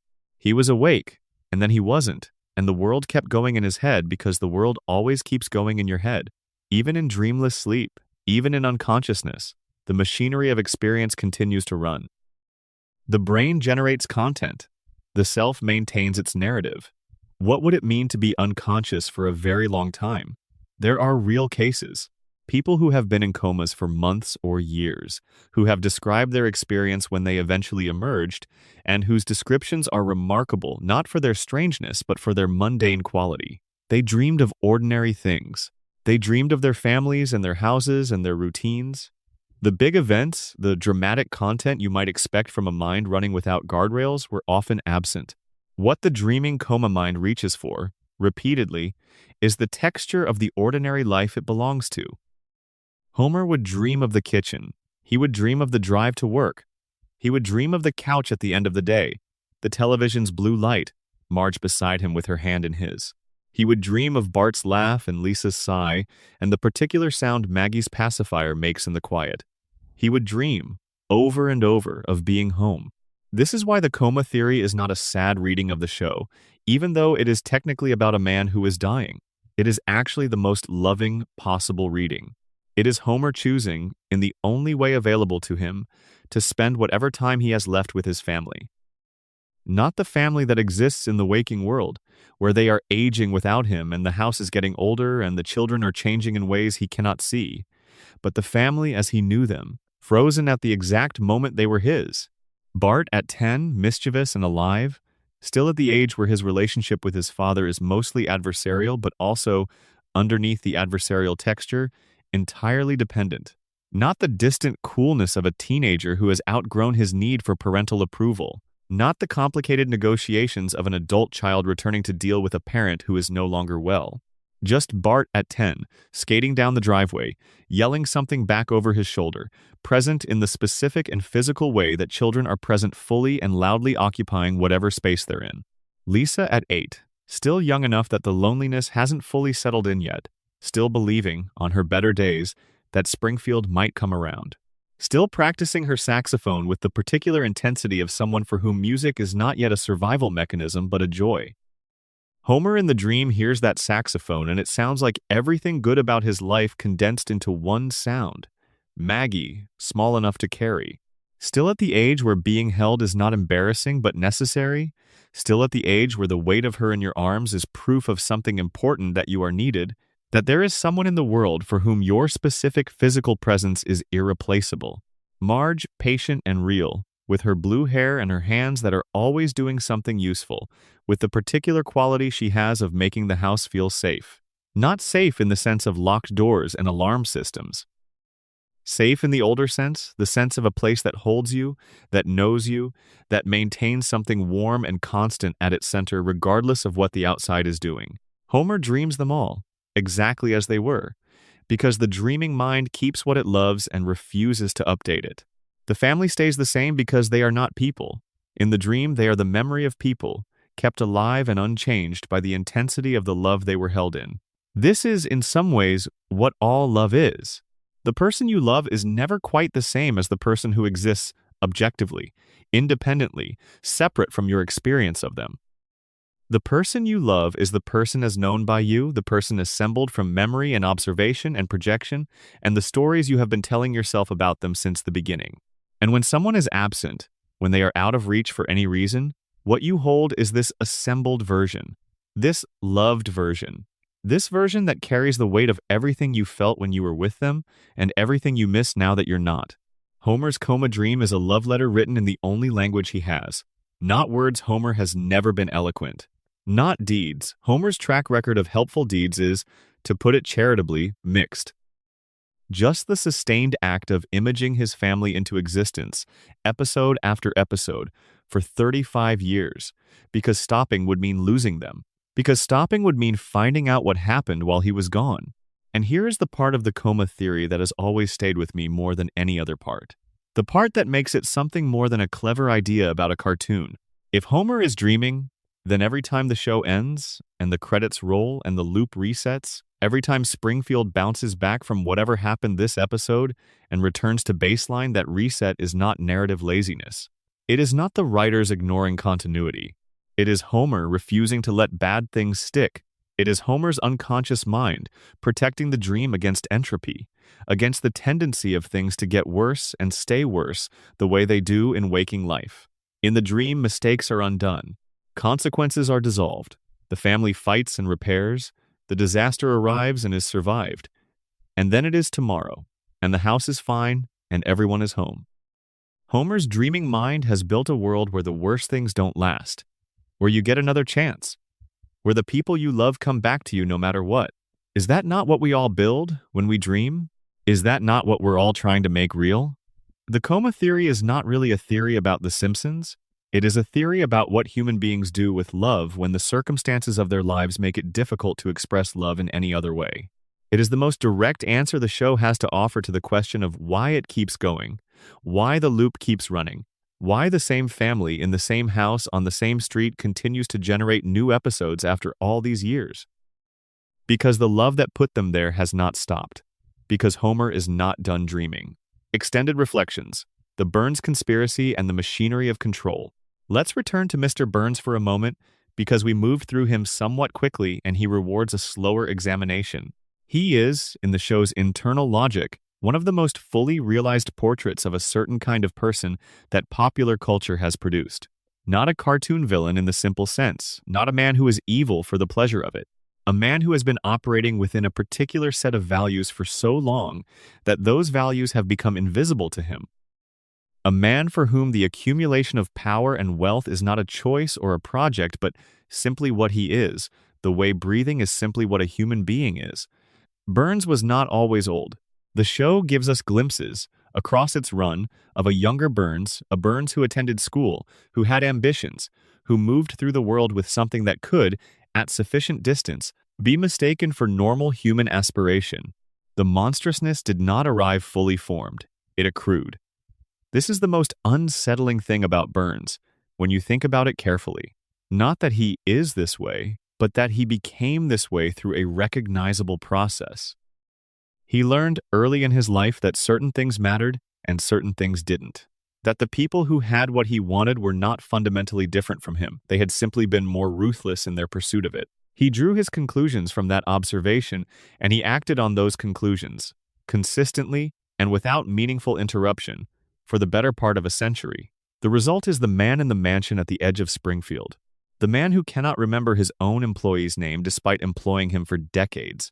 The man who, when confronted with a three-eyed fish, sees a public relations problem rather than evidence of harm. The man who, when his own childhood friend fell into financial ruin and came to him for help, chose the option that served his interests over the option that served the friendship. Burns has been making these choices his whole life. The accumulated weight of them has turned him into something that is technically human, but operates without the emotional equipment that the rest of humanity depends on to function as members of a community.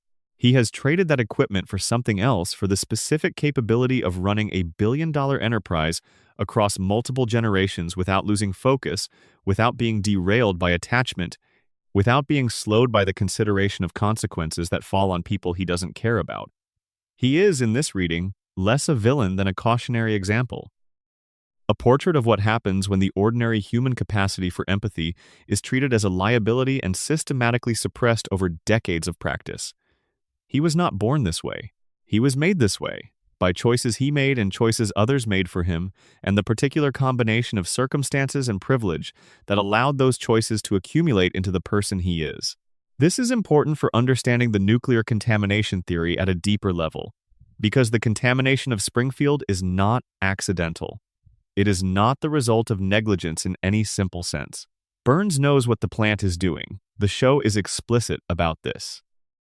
He has the resources and the expertise to understand the biological effects of what his facility releases into the environment. He has personal experience of those effects, managed through his weekly treatments. He knows. And he continues. This is the part that the theory asks you to sit with. Not that a facility is leaking, not that oversight is inadequate, not that regulatory systems have failed, but that a specific person with full knowledge and complete agency has decided that the calculus works in his favor, that the economic and personal benefits of operating the facility as he operates it outweigh whatever is happening to the people living downstream. This is a choice.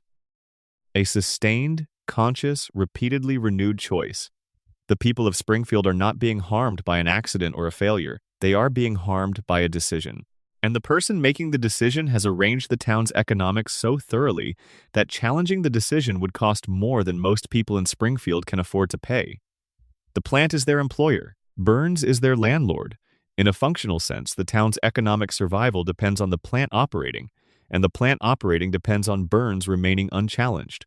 It is a trap that was designed to be a trap, and Homer sits in the middle of it, eating his donuts, absorbing the radiation, failing to notice because he cannot notice, because the tools he would need to notice have been compromised by the very thing he would need them to notice, and going back the next day.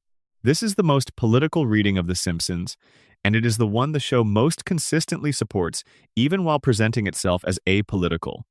The show is not apolitical. It never has been. The comedy is just loud enough that you can choose not to hear what the show is saying if you prefer not to hear it. What it is saying is this: the ordinary people of Springfield are not failing. They are failed. The systems that are supposed to protect them do not protect them. The institutions that are supposed to hold the powerful accountable do not hold them accountable. The information that would allow them to understand their own situation has been suppressed, obscured, made practically unavailable by the same power structure that is causing the situation. Homer is not stupid because stupidity is his natural state. Homer is stupid because the conditions of his life have made him stupid, and those conditions did not arrive by accident. Mr. Burns is still alive. He will be alive tomorrow. He will be alive next episode, and the one after that. His treatments will be administered on schedule. Smithers will manage the schedule. The plant will run. And Springfield will go on, downstream of all of it, living the life it has been given and calling it normal. Extended reflections. What Maggie sees. There's one more dimension of Maggie's story that deserves its own space, separate from the theory we laid out earlier. Maggie sees everything. This is the thing the show keeps returning to. Not her capacity for action, though that is remarkable enough, but her capacity for observation. She is present in the room for things that the other characters don't notice happening. She witnesses. She takes in. She builds, out of everything she witnesses, some model of the world that she keeps entirely to herself. What does it mean to spend your entire conscious life watching your family without being able to participate in it in the way the other members participate? What does it do to your understanding of people, of relationships, of the particular dynamics that make the Simpson family what it is? Maggie has watched Homer and Marge's marriage from closer proximity than anyone else. She has been in the room for the arguments and the reconciliations and the small, daily negotiations that hold a marriage together at the molecular level.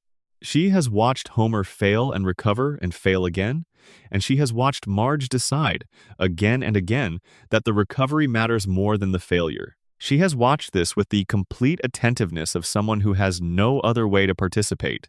She has watched Bart and Lisa's relationship, the complicated mixture of competition and genuine love and mutual exasperation that characterizes sibling relationships where the gap in age is small enough that the personalities are still forming against each other. She has watched Lisa cry in her room when she thought no one was listening. She has watched Bart construct his persona of carelessness with the particular desperation of someone who needs very much to be seen as not caring. She has watched her parents watch their children and love them in the ways that they are capable of loving them, which are real ways even if they are imperfect ways. And she has watched Springfield, the town that surrounds her family, the particular world they are embedded in, with its specific textures and dangers and small-scale kindnesses and large-scale failures. She has a map of this world that no one else has, because no one else has been paying attention at the level she has been paying attention. What do you do with that kind of knowledge? The theory says, you wait. You wait until the moment when the knowledge becomes useful, when there is something specific you can do with it that could not have been done without it. And then you act. Maggie is the most patient person in Springfield. This is extraordinary given that she is 1 year old, which is not typically associated with patience.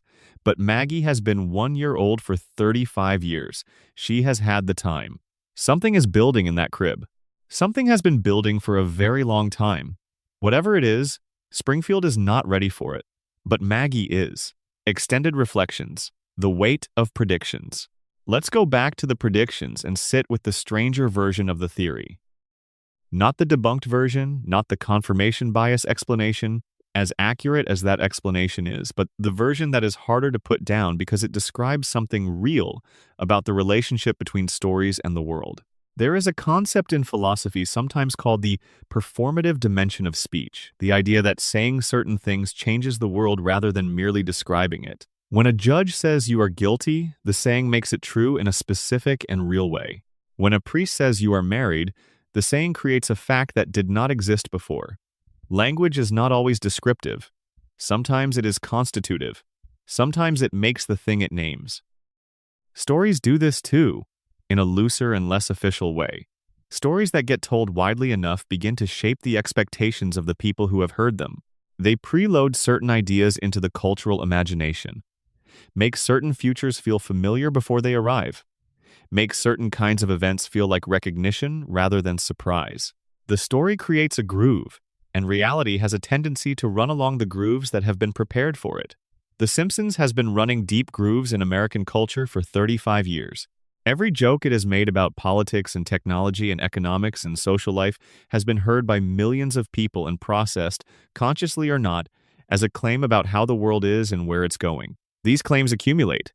They build something, a shared sense of the shape of things, a collective expectation about what kinds of things are possible and probable. When the show depicted a businessman turned celebrity becoming president, it wasn't predicting an event, but it was making that event feel more familiar to everyone who saw the depiction. It was reducing the cognitive shock of such an event, making it part of the imaginative landscape that Americans carried around before Trump announced his candidacy. When he actually ran and actually won, the déjà vu response, "The Simpsons already did this," was not about prophecy. It was about the show having already done the psychological work of preparing people for the possibility. The show made the future legible before it arrived. This is, in a quiet way, one of the most significant cultural functions that a story can serve. Not to predict, but to prepare. To take the strange and make it familiar. To walk the audience through the shape of a possible world so that if they find themselves in that world one day, they are not completely without maps. The writers who are most honest about the predictions tend to describe something like this when they explain what they were doing. They were not guessing at the future. They were observing the present very carefully and drawing it forward, extrapolating the implications of the things they saw to their next logical stages. And because they were doing this consistently, over many years, with genuine intelligence and care, some of those extrapolations ended up describing what actually happened next. This is not magic, but it is a kind of craft that deserves more acknowledgement than it usually receives in the Simpsons predicted it discourse, which tends to present the writers either as uniquely prophetic or as statistical flukes. They are neither. They are careful observers of American life, who have been drawing their observations forward for long enough that reality has caught up to some of the drawings. And here is the darker corollary. If the show shapes culture by depicting certain futures as inevitable, then some of the things it depicted as satirical extremes may have become more likely precisely because they were depicted. The corrupt billionaire as a normalized figure. The distracted, politically disengaged population as the default state of the citizenry. The democratic process captured by the interests of the powerful. The collective amnesia that allows the same failures to repeat without correction. These are not just targets of the show's satire. They are in the reading where the show influences the culture it depicts, things the show has helped make feel normal. The satire was supposed to make these things feel absurd and unacceptable. But satire is double-edged. Repeated often enough, what is absurd becomes familiar. What is meant to provoke becomes comfort. Springfield is the exaggeration. But the exaggeration, watched long enough, becomes the baseline. America has been watching Springfield for 35 years. America has been absorbing its norms and its rhythms and its particular way of accommodating the unacceptable through humor. And somewhere in that long watching, the mirror and the thing in the mirror began to resemble each other. This is not a comfortable thought, but it is one that deserves to sit with you for a moment before we move on. The predictions are not prophecy. They are a portrait of the world as it was, extended forward in time by people who understood it very well. And the portrait keeps looking more and more like the world we're in because the world we're in keeps becoming more and more like the portrait. Springfield isn't a warning, it's a diagnosis. The doctor has been reading the chart for 35 years. The chart keeps saying what it says. Extended reflections, Ned Flanders, and the God question. I want to spend more time with Ned and the silence of God because it is one of the show's most quietly devastating observations and it deserves more than a passing mention. The religious landscape of Springfield is, when you examine it, remarkably detailed. Religion is not a backdrop here, it is an active element of the show's social architecture. Characters go to church. They pray. They have relationships with faith that range from Ned's total devotion to Homer's cheerful opportunism. The show does not mock religion wholesale, as so much television of its era did. It takes seriously the question of what faith does for people, what it offers them, what it costs them. And into this landscape, the show has introduced repeatedly the fact that God exists within its universe. This is not metaphorical. In several episodes, Homer has a direct, personal encounter with a divine presence that is presented as real, as genuinely supernatural, as an actual conversation with the creator of the universe. These scenes are played for comedy. Everything in the show is played for comedy. But the theological claim they make is serious. In Springfield's world, God is present and accessible. God talks to Homer. God talks to Homer, who treats church as an inconvenient hour of weekly obligation, who prays primarily when frightened, who has, by any devotional measure, the most casual and instrumentalized relationship with faith of any character in the show. God does not, in any clearly depicted moment across the show's entire run, talk to Ned Flanders. The most devoted believer in Springfield receives from his God a silence that, when set against the conversations Homer has been given, becomes a specific and pointed silence. Not the ordinary silence of a universe that does not communicate with its inhabitants. The silence of a universe that communicates with some of its inhabitants and not others. Why Homer and not Ned? There are several possible readings, and the show does not settle on any of them definitively, which is part of what makes the question so durable. One reading: God sees something in Homer that is more interesting, more genuinely human than what he sees in Ned. Ned's perfection manufactured through childhood conditioning, maintained through ongoing psychological effort, is a kind of spiritual performance. It is goodness from the outside in.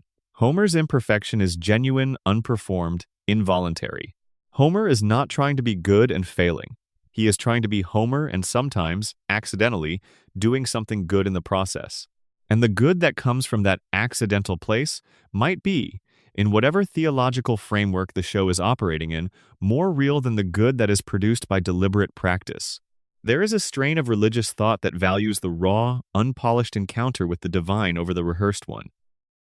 The sinner who stumbles into grace gets a better story than the saint who arrives on schedule. Homer is one of the great stumbling sinners of American television, and if the universe has a taste for that kind of character, it explains the conversations. Another reading, colder: the universe does not operate on merit.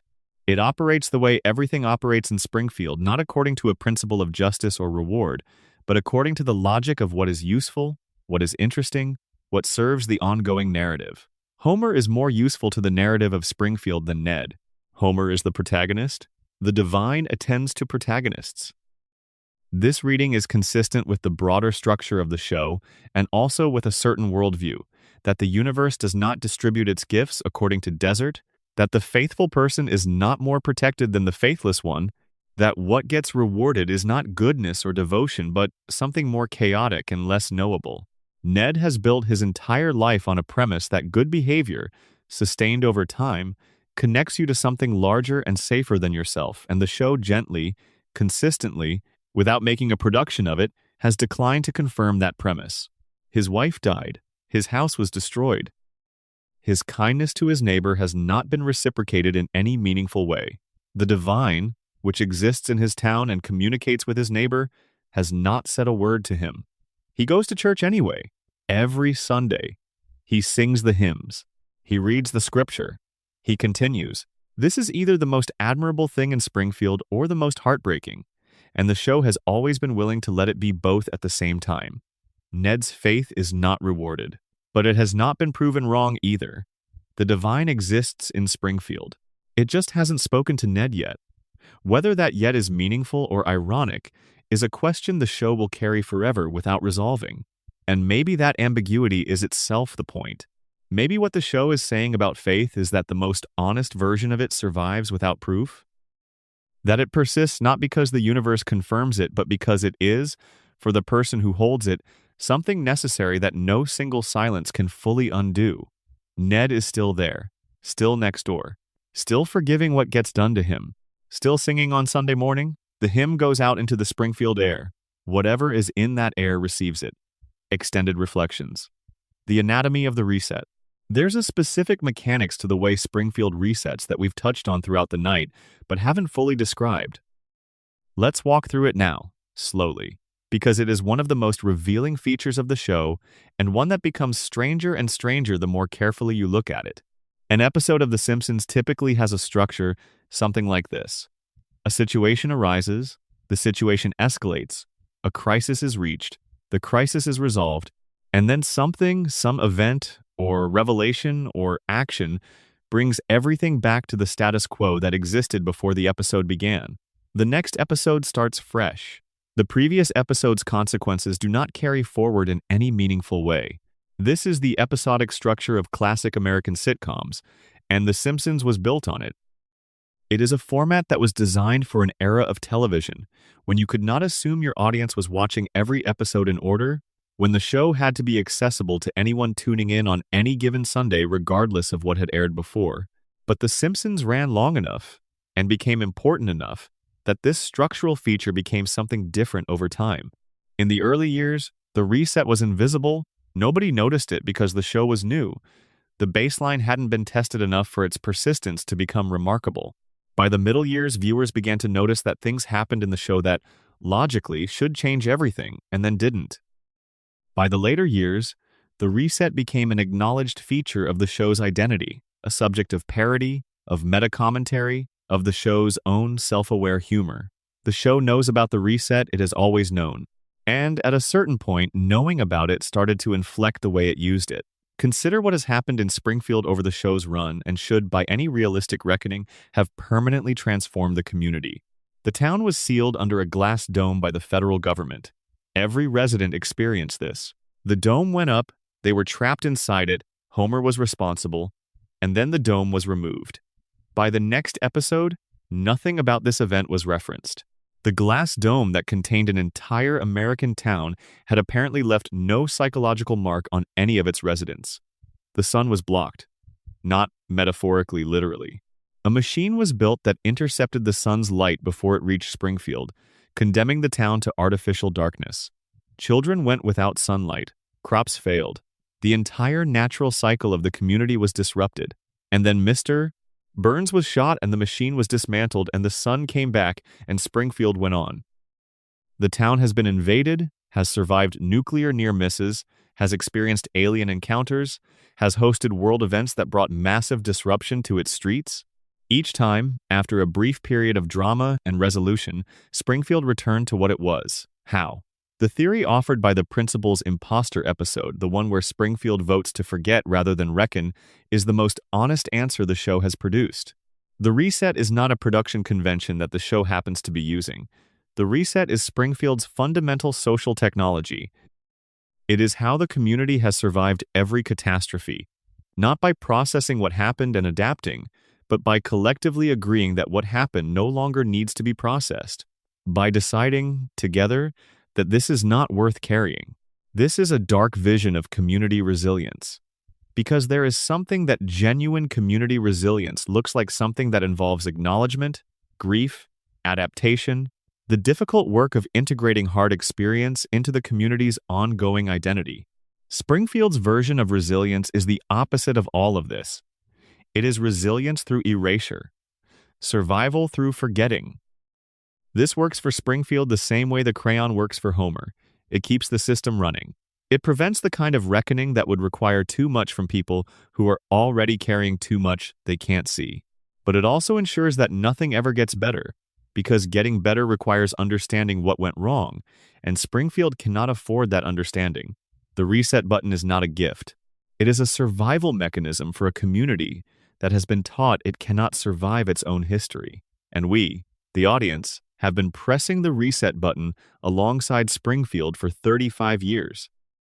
We have watched the catastrophes and cheered the resolutions, and returned the following week to find everything exactly as before. We have been participants in the reset. We have wanted the reset.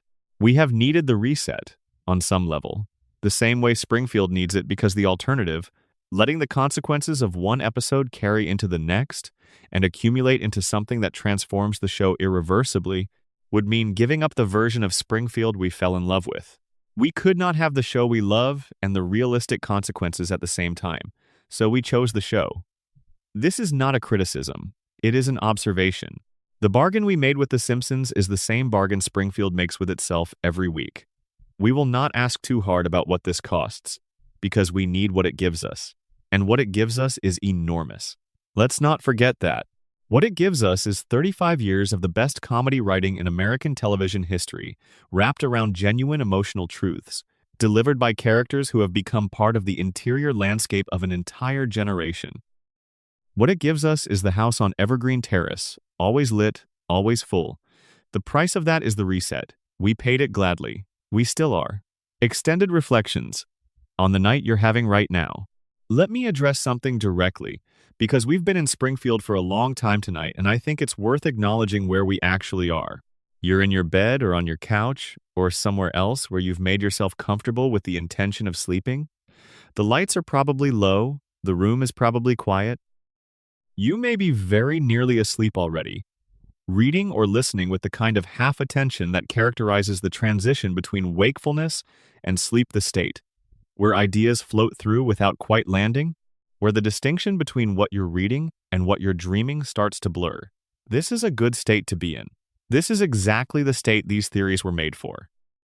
Because the thing about all of the ideas we've been talking about tonight, the radiation, the coma, the frozen timeline, the imposter principle, the silent genius baby, the ancient billionaire kept alive by nuclear medicine, is that they are, at their core, ideas about the relationship between stories and reality, about what it means to live inside a fiction long enough that the fiction starts to feel more real than whatever is outside it.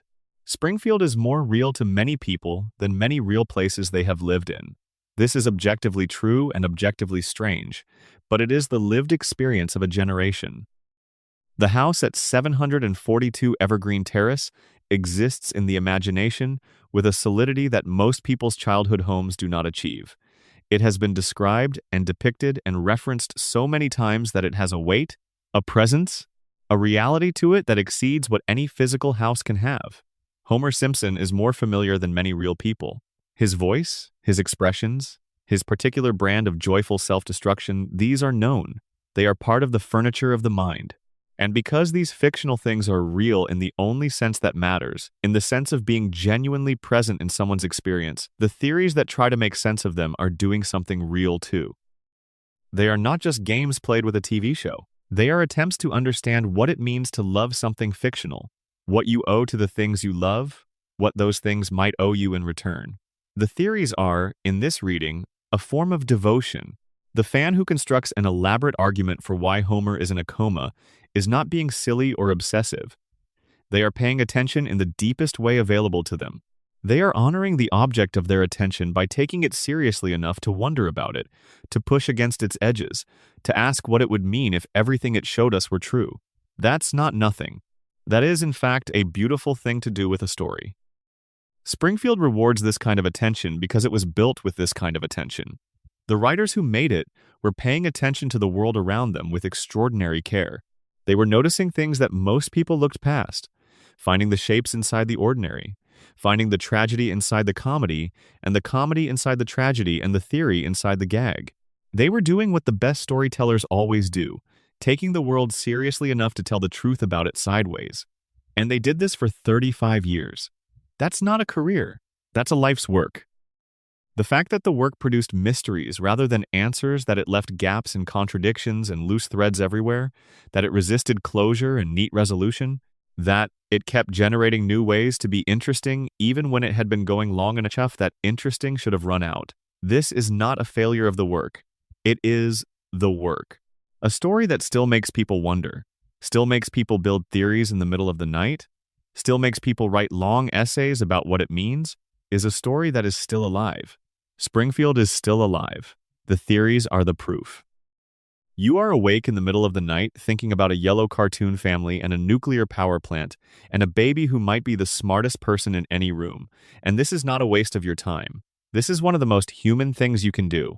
This is the species doing what the species does, making meaning out of stories, finding depths in what seems shallow, insisting on the significance of things that are, by any objective measure, not significant at all. It is beautiful, actually. The room is quiet now. Your breathing has slowed. The stories we've been telling each other are somewhere between memory and dream, not quite one thing, not quite another. Let them settle where they want to settle. Springfield is out there in the dark, exactly as it always is. The plant is running. The family is home. The theories are still true, in the way that all good theories are true not because they describe the literal mechanism, but because they describe the real shape of something, the feel of it, the weight, extended reflections, a final walk through Springfield. Before we let the night take us fully, let's walk through Springfield one more time, slowly. Not to look for theories or mysteries or hidden meanings, just to be there, just to see it. It's late evening, the kind that the show returns to constantly. The sky is that particular shade of orange that animated sunsets favor, warm, a little unreal, the color of something that could only happen in a place like Springfield. The kind of color that makes everything below it look like it's lit from the inside. On Evergreen Terrace, the houses sit in their familiar row. The Simpson house is easy to find, the one with the car in the driveway and the light on in the kitchen, and the particular comfortable shabbiness that comes from a family having lived in a place for a long time without ever quite getting around to fixing the things that need fixing. The gutters are still crooked. The mailbox still leans. Inside, Homer is in his chair. He has been in this chair for 35 years, and the chair has the shape of him by now.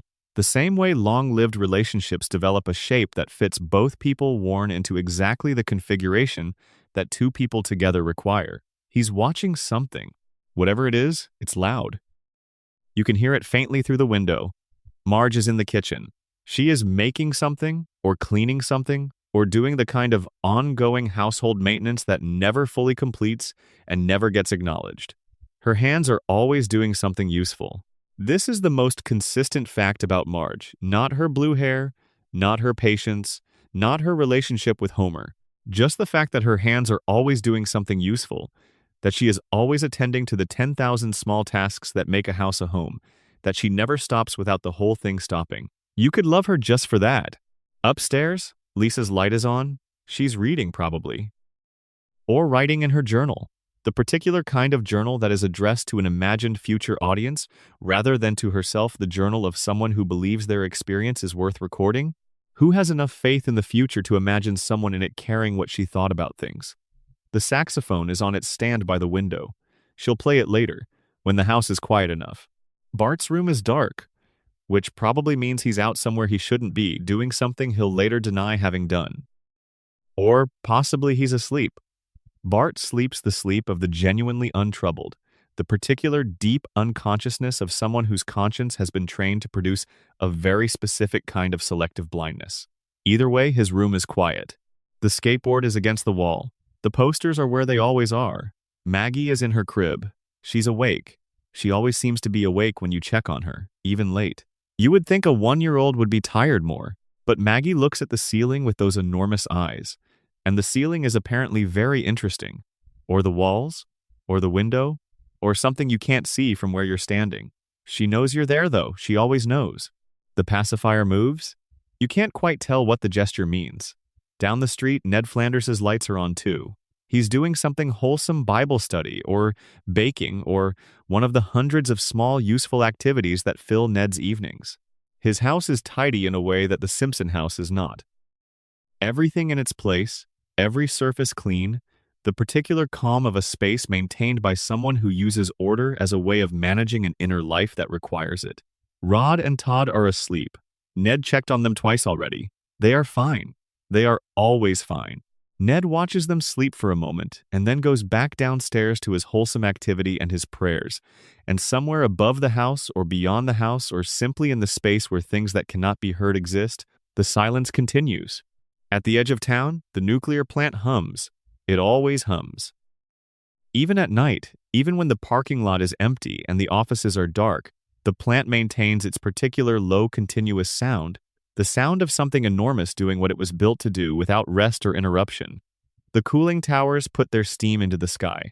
The river, flowing past the facility on its way through town, carries what it carries. The water reaches the tap is in the kitchen. Marge runs it for a moment before filling a glass. Because the water sometimes has a taste if you don't run it first, and she has learned to run it first.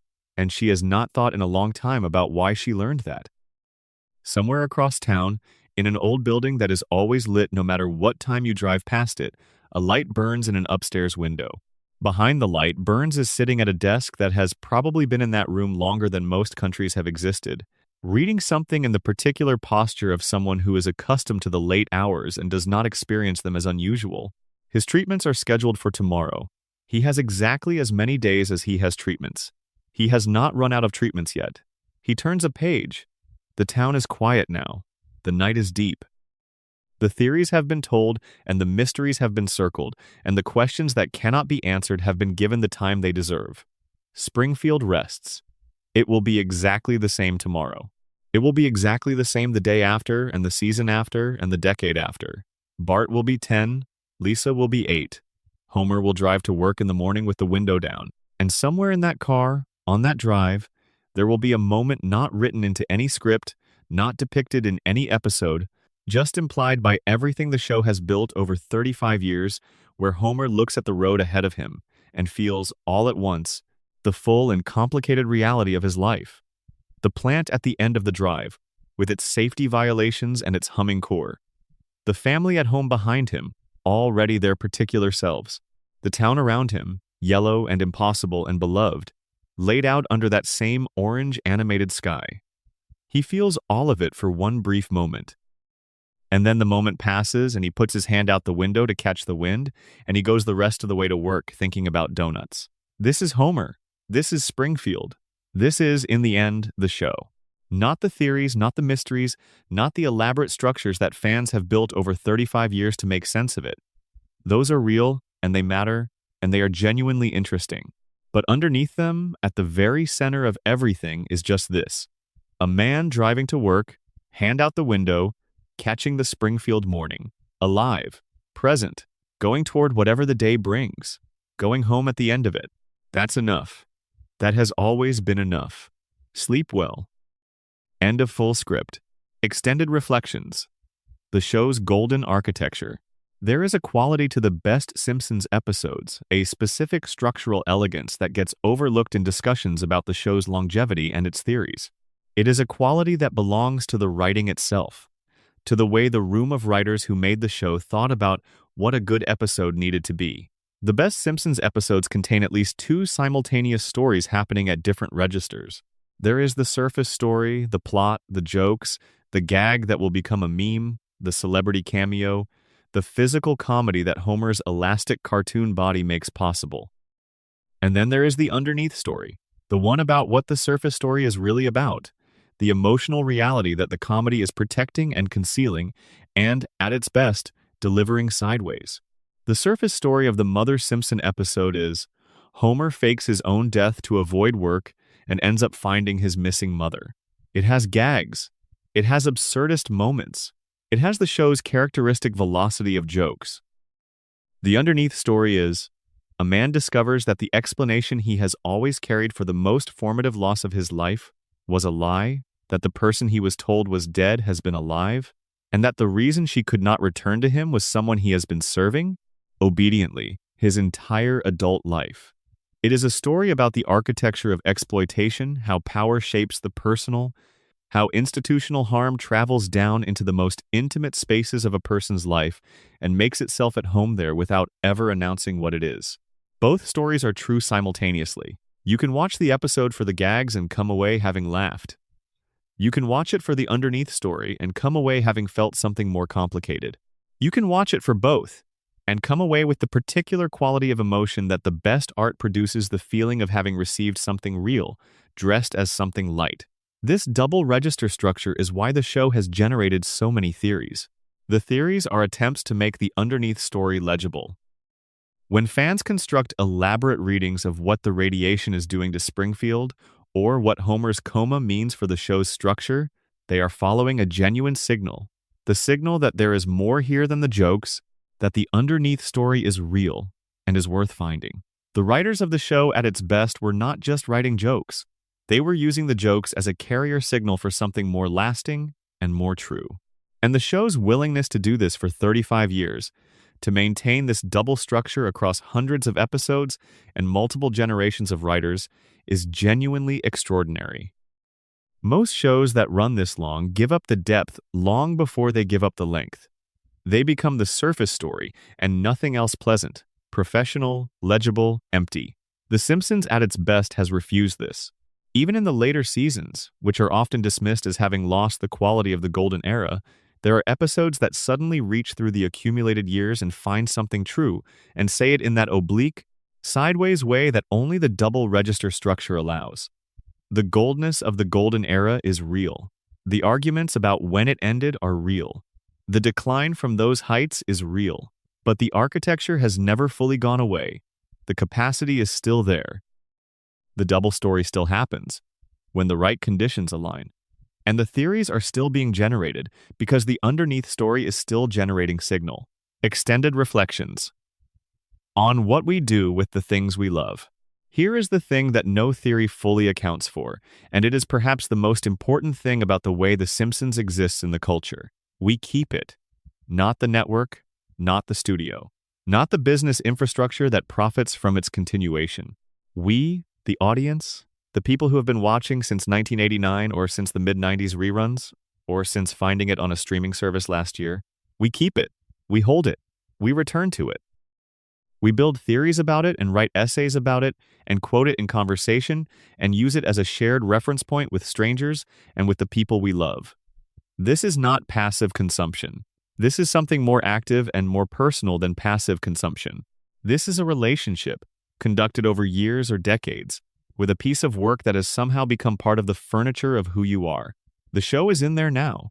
It is part of your mental library. The images it created: Homer in his chair, Lisa with her saxophone, Marge's blue hair, the opening credits with that specific piece of Danny Elfman music, these are yours now. They live in you. They are available to you in the same way memories of real places and real people are available. This is what great storytelling does. This is its purpose and its achievement. It gives you something that lives in you, that travels with you, that is available in the middle of the night when you need something familiar. Springfield was made available to you. You chose to receive it. And now it lives in that specific way that only a beloved story lives, not as information stored in your memory, but as something more like a place. Somewhere you have been. Somewhere you can go back to. The theories we build about Springfield are how we tend this living thing, how we stay in relationship with it, how we keep engaging with it rather than simply consuming it and moving on. The theories say, this is worth continued attention. This is worth the effort of wondering about. This is something I am not done with yet. Springfield is not done with you yet either. That's the loop, and the loop holds, and the loop is not a prison. It is, as the coma theory suggests, and the floating timeline confirms, and the reset button enacts every week, a home. And you can always come home to Springfield. The door is open. The family is waiting. Extended reflections. The last morning. Let's say it one more time, because the hour is deep and the night is nearly done, and this is the right moment for the last thing. Homer Simpson is going to wake up tomorrow morning and he is not going to have learned anything that carries forward from today. He is not going to be a measurably better person than he was yesterday. He is going to make the same kinds of mistakes in roughly the same proportions. He is going to drive to work with his hand out the window, and he is going to mishandle something at the nuclear plant, and he is going to do something that makes Marge hold her breath for a moment before she decides to let it go. And at the end of the day, he is going to come home. He is going to come home to the yellow house and the family that is waiting there, and he is going to have dinner with them and watch television with them, and go to bed in the house that contains the life he has made, imperfect and real and entirely, completely his. And then he is going to do it again. This is the loop. This is the show. This is what Homer Simpson has been doing for 35 years, and what he will keep doing for as long as the loop holds, which is as long as there are people who want it to hold, which is as long as there are people who need what Springfield provides. Not wisdom, not progress, not the clean arc of a story that builds towards something and arrives there and changes the world on arrival.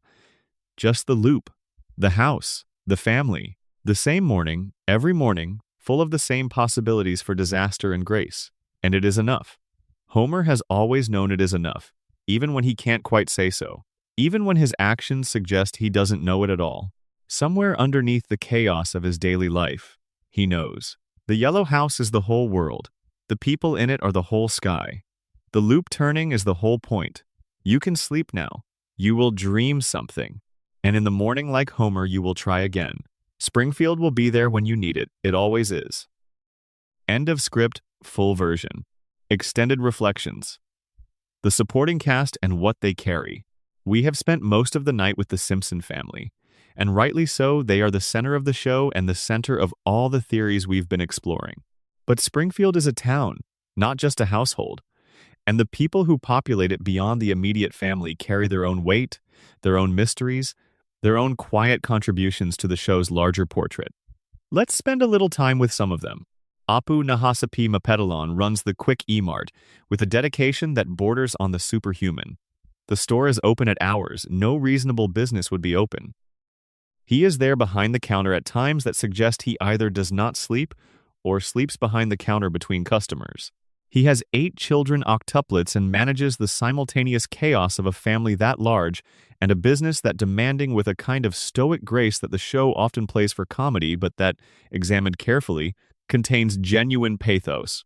Apu is one of the show's most complicated legacy figures, a character who meant one thing when the show began, became something else as the culture's understanding of representation evolved, and now exists in a state of ongoing reassessment that the show has handled with varying degrees of grace. Whatever you think of how the show has handled Apu over the years, the character himself, when the show is paying real attention to him, is consistently drawn as someone whose depth exceeds his function as background color. He studied at one of the most prestigious universities in the world. He has a PhD. He ended up running a convenience store in Springfield through a combination of circumstance and choice that the show depicts with genuine complexity. This is a specific kind of American story, the immigrant whose credentials don't translate, whose ambitions are redirected by circumstances, who builds a life in the space available to him and calls it a life, and the show tells it with more honesty than it often gets credit for. Apu is a character who had to make peace with a gap between who he is and what his life looks like. This is, again, a universally recognizable experience, and it is one that Springfield contains and honors in its particular sideways way. Barney Gumble deserves more attention than the show gives him in its later seasons. The early seasons established Barney as someone who had a specific past, a specific moment where the trajectory of his life changed and pointed toward the bar stool at Moe's rather than wherever else it might have pointed. He and Homer were friends in high school. Homer at some point introduced Barney to alcohol. Barney, unlike Homer, did not have the particular combination of factors of family, an employer, a wife who holds things together that kept Homer's relationship with alcohol from completely consuming him. Barney became what he became, but the show has always been careful, when it is being careful, to let you see the person Barney could have been. There is an episode where Barney gets sober, and the episode is played largely for comedy, but underneath the comedy is a genuine portrayal of what sobriety reveals to someone who has been using alcohol to manage something for a long time. The things you are managing are still there. You have to meet them sober. This is hard. The episode ends, as these episodes do, with the reset. Barney drinks again, the sobriety is over, the loop reclaims him. But for a while, the show let you see the other Barney, the one who was always in there. He is not in there anymore. By the later seasons, the other Barney has receded so far into the background that he has become almost entirely a Gag the drunk who occasionally says something funny. But in the early seasons, Barney's presence in the show was a genuine portrait of something of what it means to lose a person to a thing, of how people become the thing that consumes them, of how the people who loved them before watch the consumption happen over years and decades, and mostly don't know what to do. Chief Wiggum is another character who oscillates between gag and portrait. As a gag, he is the incompetent authority figure, the cop who cannot catch criminals, cannot process evidence correctly, cannot do his basic job. This is funny in proportion to how recognizable it is, and it is very recognizable because the gap between what authority claims to provide and what it actually provides is a constant feature of the real world. As a portrait, Wiggum is something more interesting. A man who is not malicious, just genuinely not very good at the thing he is supposed to be good at, and whose tenure in the role has lasted long enough that his inadequacy has become the community's normal. Springfield does not have good policing because Springfield has accepted Wiggum's policing. This is a comment on accountability or the absence of it in small communities where the same people occupy the same roles for long enough that removal becomes socially impossible. The show is making a real point about how communities accommodate incompetence. Wiggum is funny, and Wiggum is the illustration of a genuine dysfunction. Mo Sislak is perhaps the saddest character in Springfield who is not Ned Flanders. He has been behind the bar at Moe's Tavern for the entire run of the show, serving the same small group of regulars, maintaining a business that does not appear to be thriving, living a life that the show has increasingly portrayed as defined by loneliness. Mo wants something. He has always wanted something: connection, love, a sense of being seen and valued by someone. He reaches for it in ways that are sometimes uncomfortable and sometimes genuinely touching, and he doesn't get it, and he goes back behind the bar. There is an episode where Mo finds a love that seems real, and is real, where the show takes seriously the possibility that even Mo might get the thing he has been reaching for. And then it ends, as things in Springfield end, and Mo is behind the bar again. The tenderness the show brings to Mo in these episodes is real. He is not played purely for pathos. The show doesn't want you to only feel sorry for him. But the tenderness is there, and it illuminates something about the show's fundamental sympathy toward the people it depicts. Even Mo, even the character who might seem least likely to deserve the gentle attention, Springfield does not write its people off. This is the show's great generosity. It has made room for everyone in that town, not by making them all admirable, not by refusing to acknowledge their failures and their limitations, but by continuing to look at them, by not looking away. The nuclear contamination theory, when it is most interesting, is not about the theory itself. It is about what the theory allows you to see. A community of people who have been harmed by something outside their control, who have adapted to that harm in ways that are imperfect and sometimes self-defeating, who have built lives in the space available to them after the harm was done. These are not broken people. They are people in the aftermath of something, doing what people do in the aftermath of things. Homer is not broken. He is Homer. Mo is not broken. He is Mo. Barney is not broken. He is Barney. And inside Barney there is still the person who is going to be something. Still the person who had plans before the bar stool, and the show has never fully let you forget it. This is what the theories at their best are pointing toward. Not a clever puzzle about narrative structure. Not a conspiracy that explains away the show's inconsistencies. A way of taking seriously the people depicted, of honoring the reality of their experience, of asking, what does this cost, and who pays, and how do they keep going anyway? Springfield keeps going. It keeps going because the people in it are people, which means they keep going. Which means they get up in the morning and they face whatever the morning has in it, and they find some way through the day to the end of it. Which means they come back to the bar, or the school, or the plant, or the house on Evergreen Terrace, and they do it again. The loop is hard, but the loop is also where the family is, where the familiar faces are, where the bar still serves, where the school bell still rings, where the front door of the yellow house still opens when you put your hand on it and push. That is Springfield. That has always been enough. Extended reflections. Things the show said that it didn't know it was saying. Here is a quality that only belongs to work that was made with enough care and over enough time. The capacity to mean things the makers didn't fully intend. The capacity for the accumulation of detail to produce implications that exceeded the intentions behind any single choice. The Simpsons has this quality. It has it in abundance. The radiation theory is not something the writers planned. The coma theory is not something the writers intended.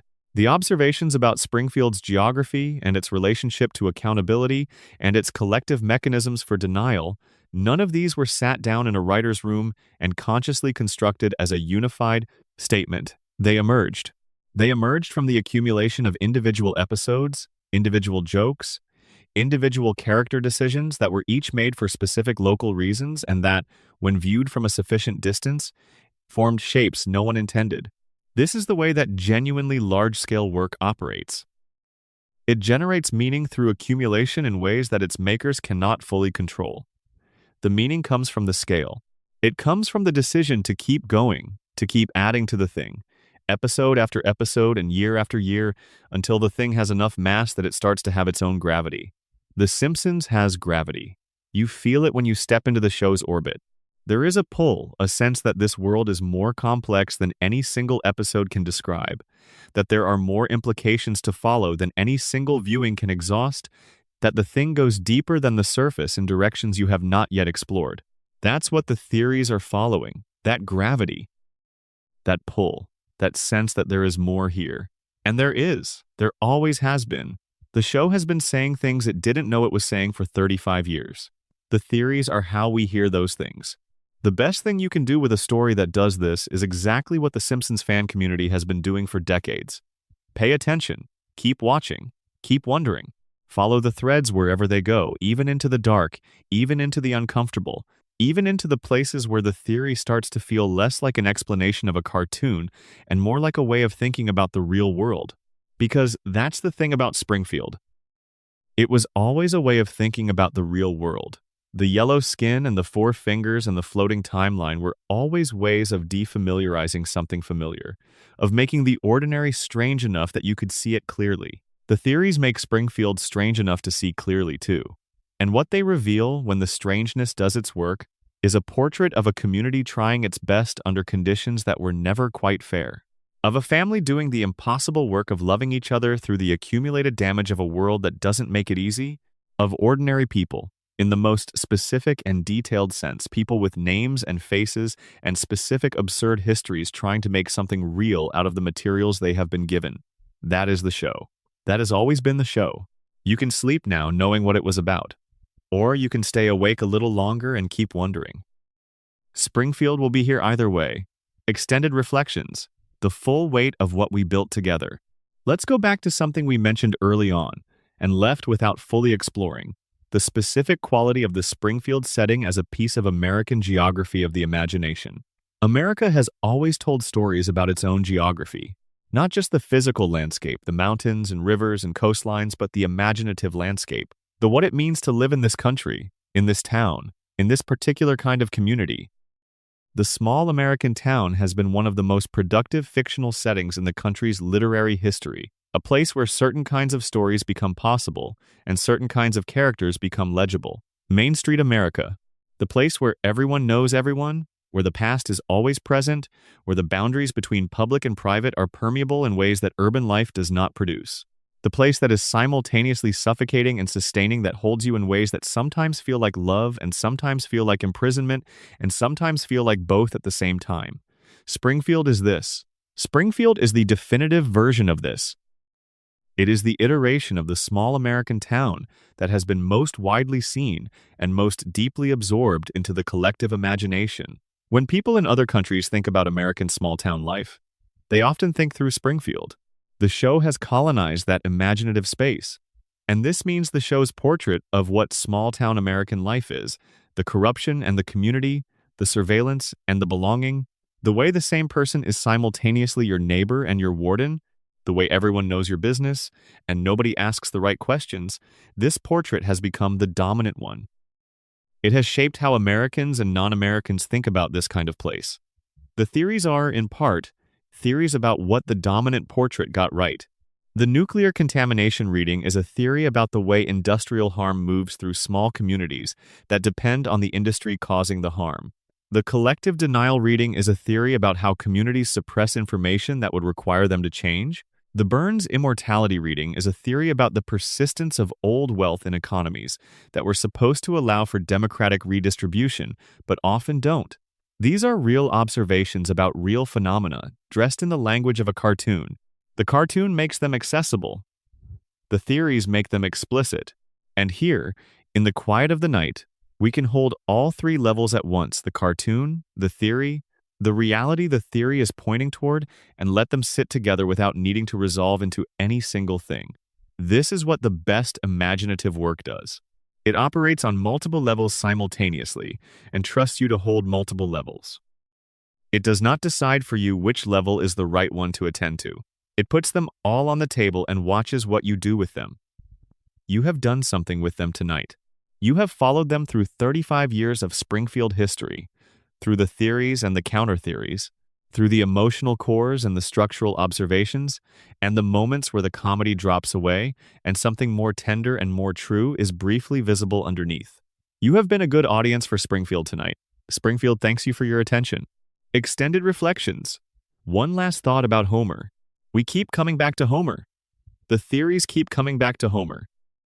Every reading of Springfield begins and ends with the man at the center of it, the man whose salary funds the house, whose job at the plant makes him the community's most intimate connection to the thing that is shaping it, whose particular combination of damage and love and blundering good intentions makes him simultaneously the most human and most symbolic character in the show.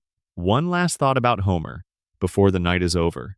Homer Simpson is not a good person in the way that moral philosophy defines a good person. He does not consistently act in accordance with principle. He does not reliably consider the impact of his actions on others.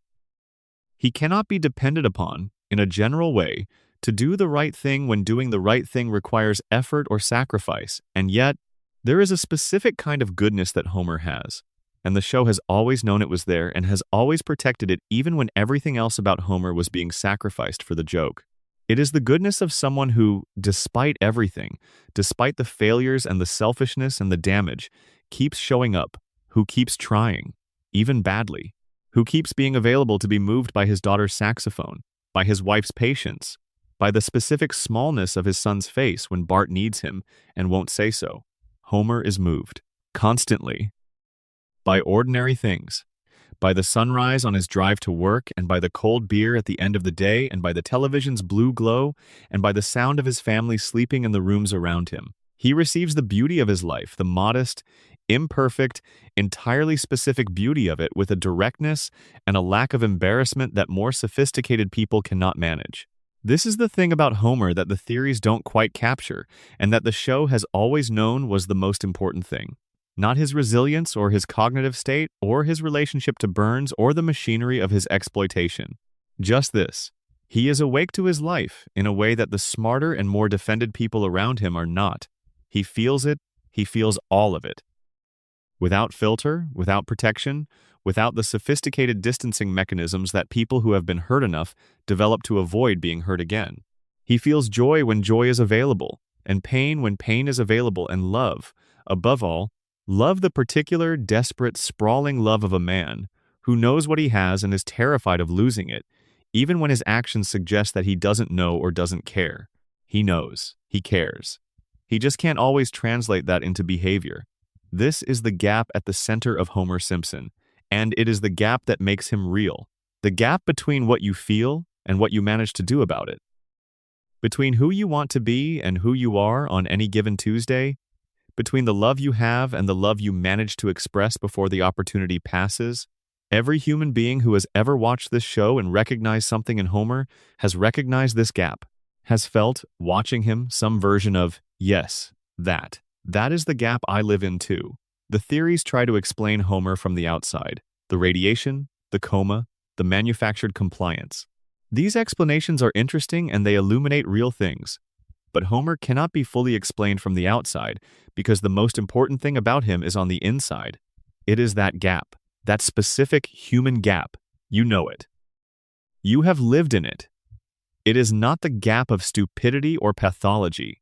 It is the gap of being human, of having more capacity to feel than capacity to act on what you feel, of wanting things so much that the wanting becomes its own kind of interference. Homer lives in that gap. Springfield is the town his gap built, and we love both of them because we recognize them, because they are, in the only sense that ultimately matters, ours. Final note before sleep. You've been here for a long time tonight, through the theories and the mysteries and the portraits of portraits, through the nuclear plant and the coma and the frozen children and the ancient billionaire and the silent baby and the exiled truth-teller, and the sad neighbor, and the man who keeps dying and coming back, and the show that keeps running and never quite arriving at its ending. You've been a good companion for all of it. Now let the words go. You don't have to hold them. They will be here when you come back. The theories will be exactly where you left them. Springfield will be exactly where it always is. Your breathing is slow. The room is dark or nearly dark. Whatever woke you up, or kept you up, or brought you here, is somewhere further away than it was when we started. The night has done its work. Let the last image be the one that belongs to this particular hour. The yellow house, seen from the outside, in the dark. The window lit. Inside, the sound of people who love each other in all the complicated ways that love expresses itself when it has been living in close quarters for a long time. Marge's voice. Homer's laugh. The faint notes of Lisa's saxophone. Distant and perfect. Bart somewhere in the noise. Maggie, in her crib, watching the ceiling with those enormous eyes. The plant at the edge of town, humming its endless hum. Springfield asleep and Springfield awake and Springfield always in some register, somewhere between the two, which is where it lives, which is where it has always lived. In the space between waking and sleep where the real things happen, your eyes are heavy. Let them close. Springfield will be here in the morning. It will be exactly as you left it. End of script. Extended reflections. Why we keep coming back. There's a question that lives underneath every theory we've discussed, and it is the question that the theories themselves cannot fully answer. We can explain why Springfield is the way it is, the radiation, the collective denial, the loop, the manufactured compliance, the institutional amnesia, but these explanations are always explanations from outside. They describe the mechanism. They do not describe why you care about the mechanism. Why do you care about Springfield? Not the academic or analytical version of caring. The real version. The version that brought you here tonight. The version that made you press play or open the script or settle in to spend hours in a fictional town with fictional people solving fictional mysteries. The answer is not the theories. The theories are the way that caring expresses itself when caring becomes intellectual, but the caring came first. You care about Springfield because Springfield cares about you. This sounds like a strange thing to say about a television show, but it is true in a way that the best fictional worlds are true. The care is built into the construction. It is in every frame, in every line, in every decision to give a background character a name and a history and a moment of depth that was not strictly necessary for the joke to land. The care is in the refusal to write off any of the people in this town as purely functional, to treat even the most minor character as someone with an interior life that exceeds what the show can fully show. That care is received by the audience. It travels through the screen and lands in the person watching, and they feel it, and they call it something like love. The love of an audience for a show that is worth loving. The specific warmth of a thing that tried hard enough to deserve the attention it received. Springfield tried hard. For 35 years, the show tried hard. Not always successfully. There are seasons and episodes that fell short, that coasted, that did not deserve the attention they received. But the trying was real. The care was real. And across the full run of the show, that care produced something worth caring about in return. This is why the theories exist. Not because the show is a puzzle to be solved. Because the show is a world worth inhabiting, and the theories are the ways that devoted inhabitants of that world have found to extend their inhabitation, to spend more time in Springfield, to find more of what's there, to honor the care that went into making it by bringing their own care to the act of understanding it. You are here tonight because you love something, not because you need to know the secrets of a cartoon, because you love something that was made with enough care to deserve a careful response. That is all the theory you need. That is the only answer to the question of why we keep coming back. We keep coming back because we love it. And love, as everyone who has ever been in it knows, does not require explanation. It just requires presence. You are present. Springfield receives you. Extended reflections. The good night. Here at the very end, where the script tapers into the hour and the hour tapers into sleep, let me just say a few things without theory attached. The Simpsons is beautiful. Not in the way that conventionally beautiful things are beautiful, not through elegance or perfection or the careful control of a well-made object. Beautiful in the way that messy, sprawling, alive things are beautiful. The way a big family gathered around a too small table is beautiful. The way a town you've known your whole life is beautiful even when it is ugly, because the knowing is woven into everything you see. It has been on the air for 35 years, and it has not run out of ways to be interesting. This alone is a kind of miracle. The world is full of things that use up their capacity for interest quickly, that exhaust the audience's willingness to wonder about them within a season or two. The Simpsons has been the subject of wonder for longer than most of the people writing about it have been alive. It deserves the wonder. The people who made it, the writers and the animators and the voice actors and the composers and the executives who were willing to let a strange and spiky and politically pointed show stay on the air through every cultural shift of the past 35 years, they made something real, something that mattered, something that will be here long after all of them are gone, telling the same stories in the same yellow town, keeping the family young, keeping the family young. That is the final gift of the floating timeline and the reset button and the loop that never breaks. The family stays young. The children stay the ages they were when you first met them. And every time you go back, every time you press play and hear that Danny Elfman theme and watch the couch gag and settle in for another 22 minutes in Springfield, the family is young again, and you are whatever age you were when you first loved them, and the gap between those two things is the place where the feeling lives. That feeling is nostalgia, yes, but it is also something else. Something that doesn't have a clean name. The feeling of being held by something that knew you when. The feeling of a world that was made before you arrived and will be there after you leave. The feeling of belonging to something larger than your own particular story. Springfield is larger than your story. It contains yours. It contains everyone's. That is the whole point of building a place that cannot be found on any map. A place that belongs to no state, no region, no specific zip code. It belongs to everyone who has ever sat down with it and let it happen. It belongs to you. It belongs to you tonight. In the dark, in the quiet, wherever you are, go to sleep. Let Springfield hold you. It knows how. Extended Reflections, the show that stayed. One more thing, and then the night is yours entirely. The Simpsons stayed. In the landscape of American television, this is genuinely remarkable. Shows come and go. The ones that feel permanent in the moment of their cultural dominance, the shows that seem like they will always be there, that have inserted themselves so completely into the conversation that imagining their absence seems absurd. These shows end. They are canceled, or they run their course, or the cultural conditions that made them possible shift, and they become relics, beloved or forgotten, but gone. The Simpsons stayed. Through the 1990s, when it was the most culturally significant show on television, the show that everyone watched and everyone quoted and everyone argued about. Through the 2000s, when the golden era had passed and the critical consensus had shifted to arguing about when exactly it went wrong, but people kept watching anyway.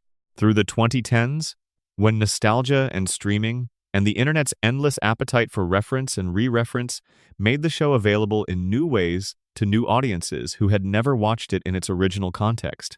Through the 2020s, when the predictions memes gave it a second cultural life that had nothing to do with watching it as a narrative and everything to do with using it as a lens through which to understand an increasingly strange reality, it stayed, and the staying is not neutral. It is a fact that has consequences for the show's meaning. A show that runs for 35 years and does not get canceled, that maintains enough of an audience to justify its own continuation across multiple technological eras and cultural shifts, has survived something. It has survived the ordinary entropy that takes down most creative enterprises. It has survived the loss of the writers who made its best work, the natural fatigue of the format, the competition of an exploding television landscape, the changing tastes of an audience that is itself always changing. It survived because something about it was necessary. Not necessary to the business, not necessary to the network's quarterly numbers, but necessary in the sense that living things are necessary, in the sense that something that is genuinely needed will find a way to persist even when the conditions are not ideal. Springfield was needed, not wanted, not preferred, not chosen from a menu of options needed. Needed by the specific combination of people who grew up with it and who, in growing up, carried it with them and needed it to still be there when they went back. Needed by the new generations who found it and recognized something in it that their own era's storytelling wasn't giving them. Needed by the culture at large, which requires mirrors that are honest enough to be useful and funny enough to be tolerated. The show stayed because it was needed, and it is still needed.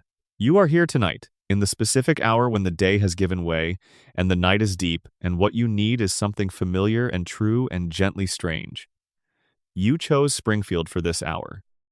Out of everything available to you, every other comfort, every other familiar thing you chose, this town with its yellow residents and its nuclear plant and its impossible geography and its family that never ages, you chose it because it is needed. That choice is a kind of vote. A vote for the thing that tried hard enough to deserve return. A vote for the world that was built with enough care that you want to inhabit it again. Springfield received your vote. The loop keeps running. The family is home. And you can rest now, in the knowledge that what you love is still there, waiting for you, exactly as you left it, exactly as it always will be. Good night.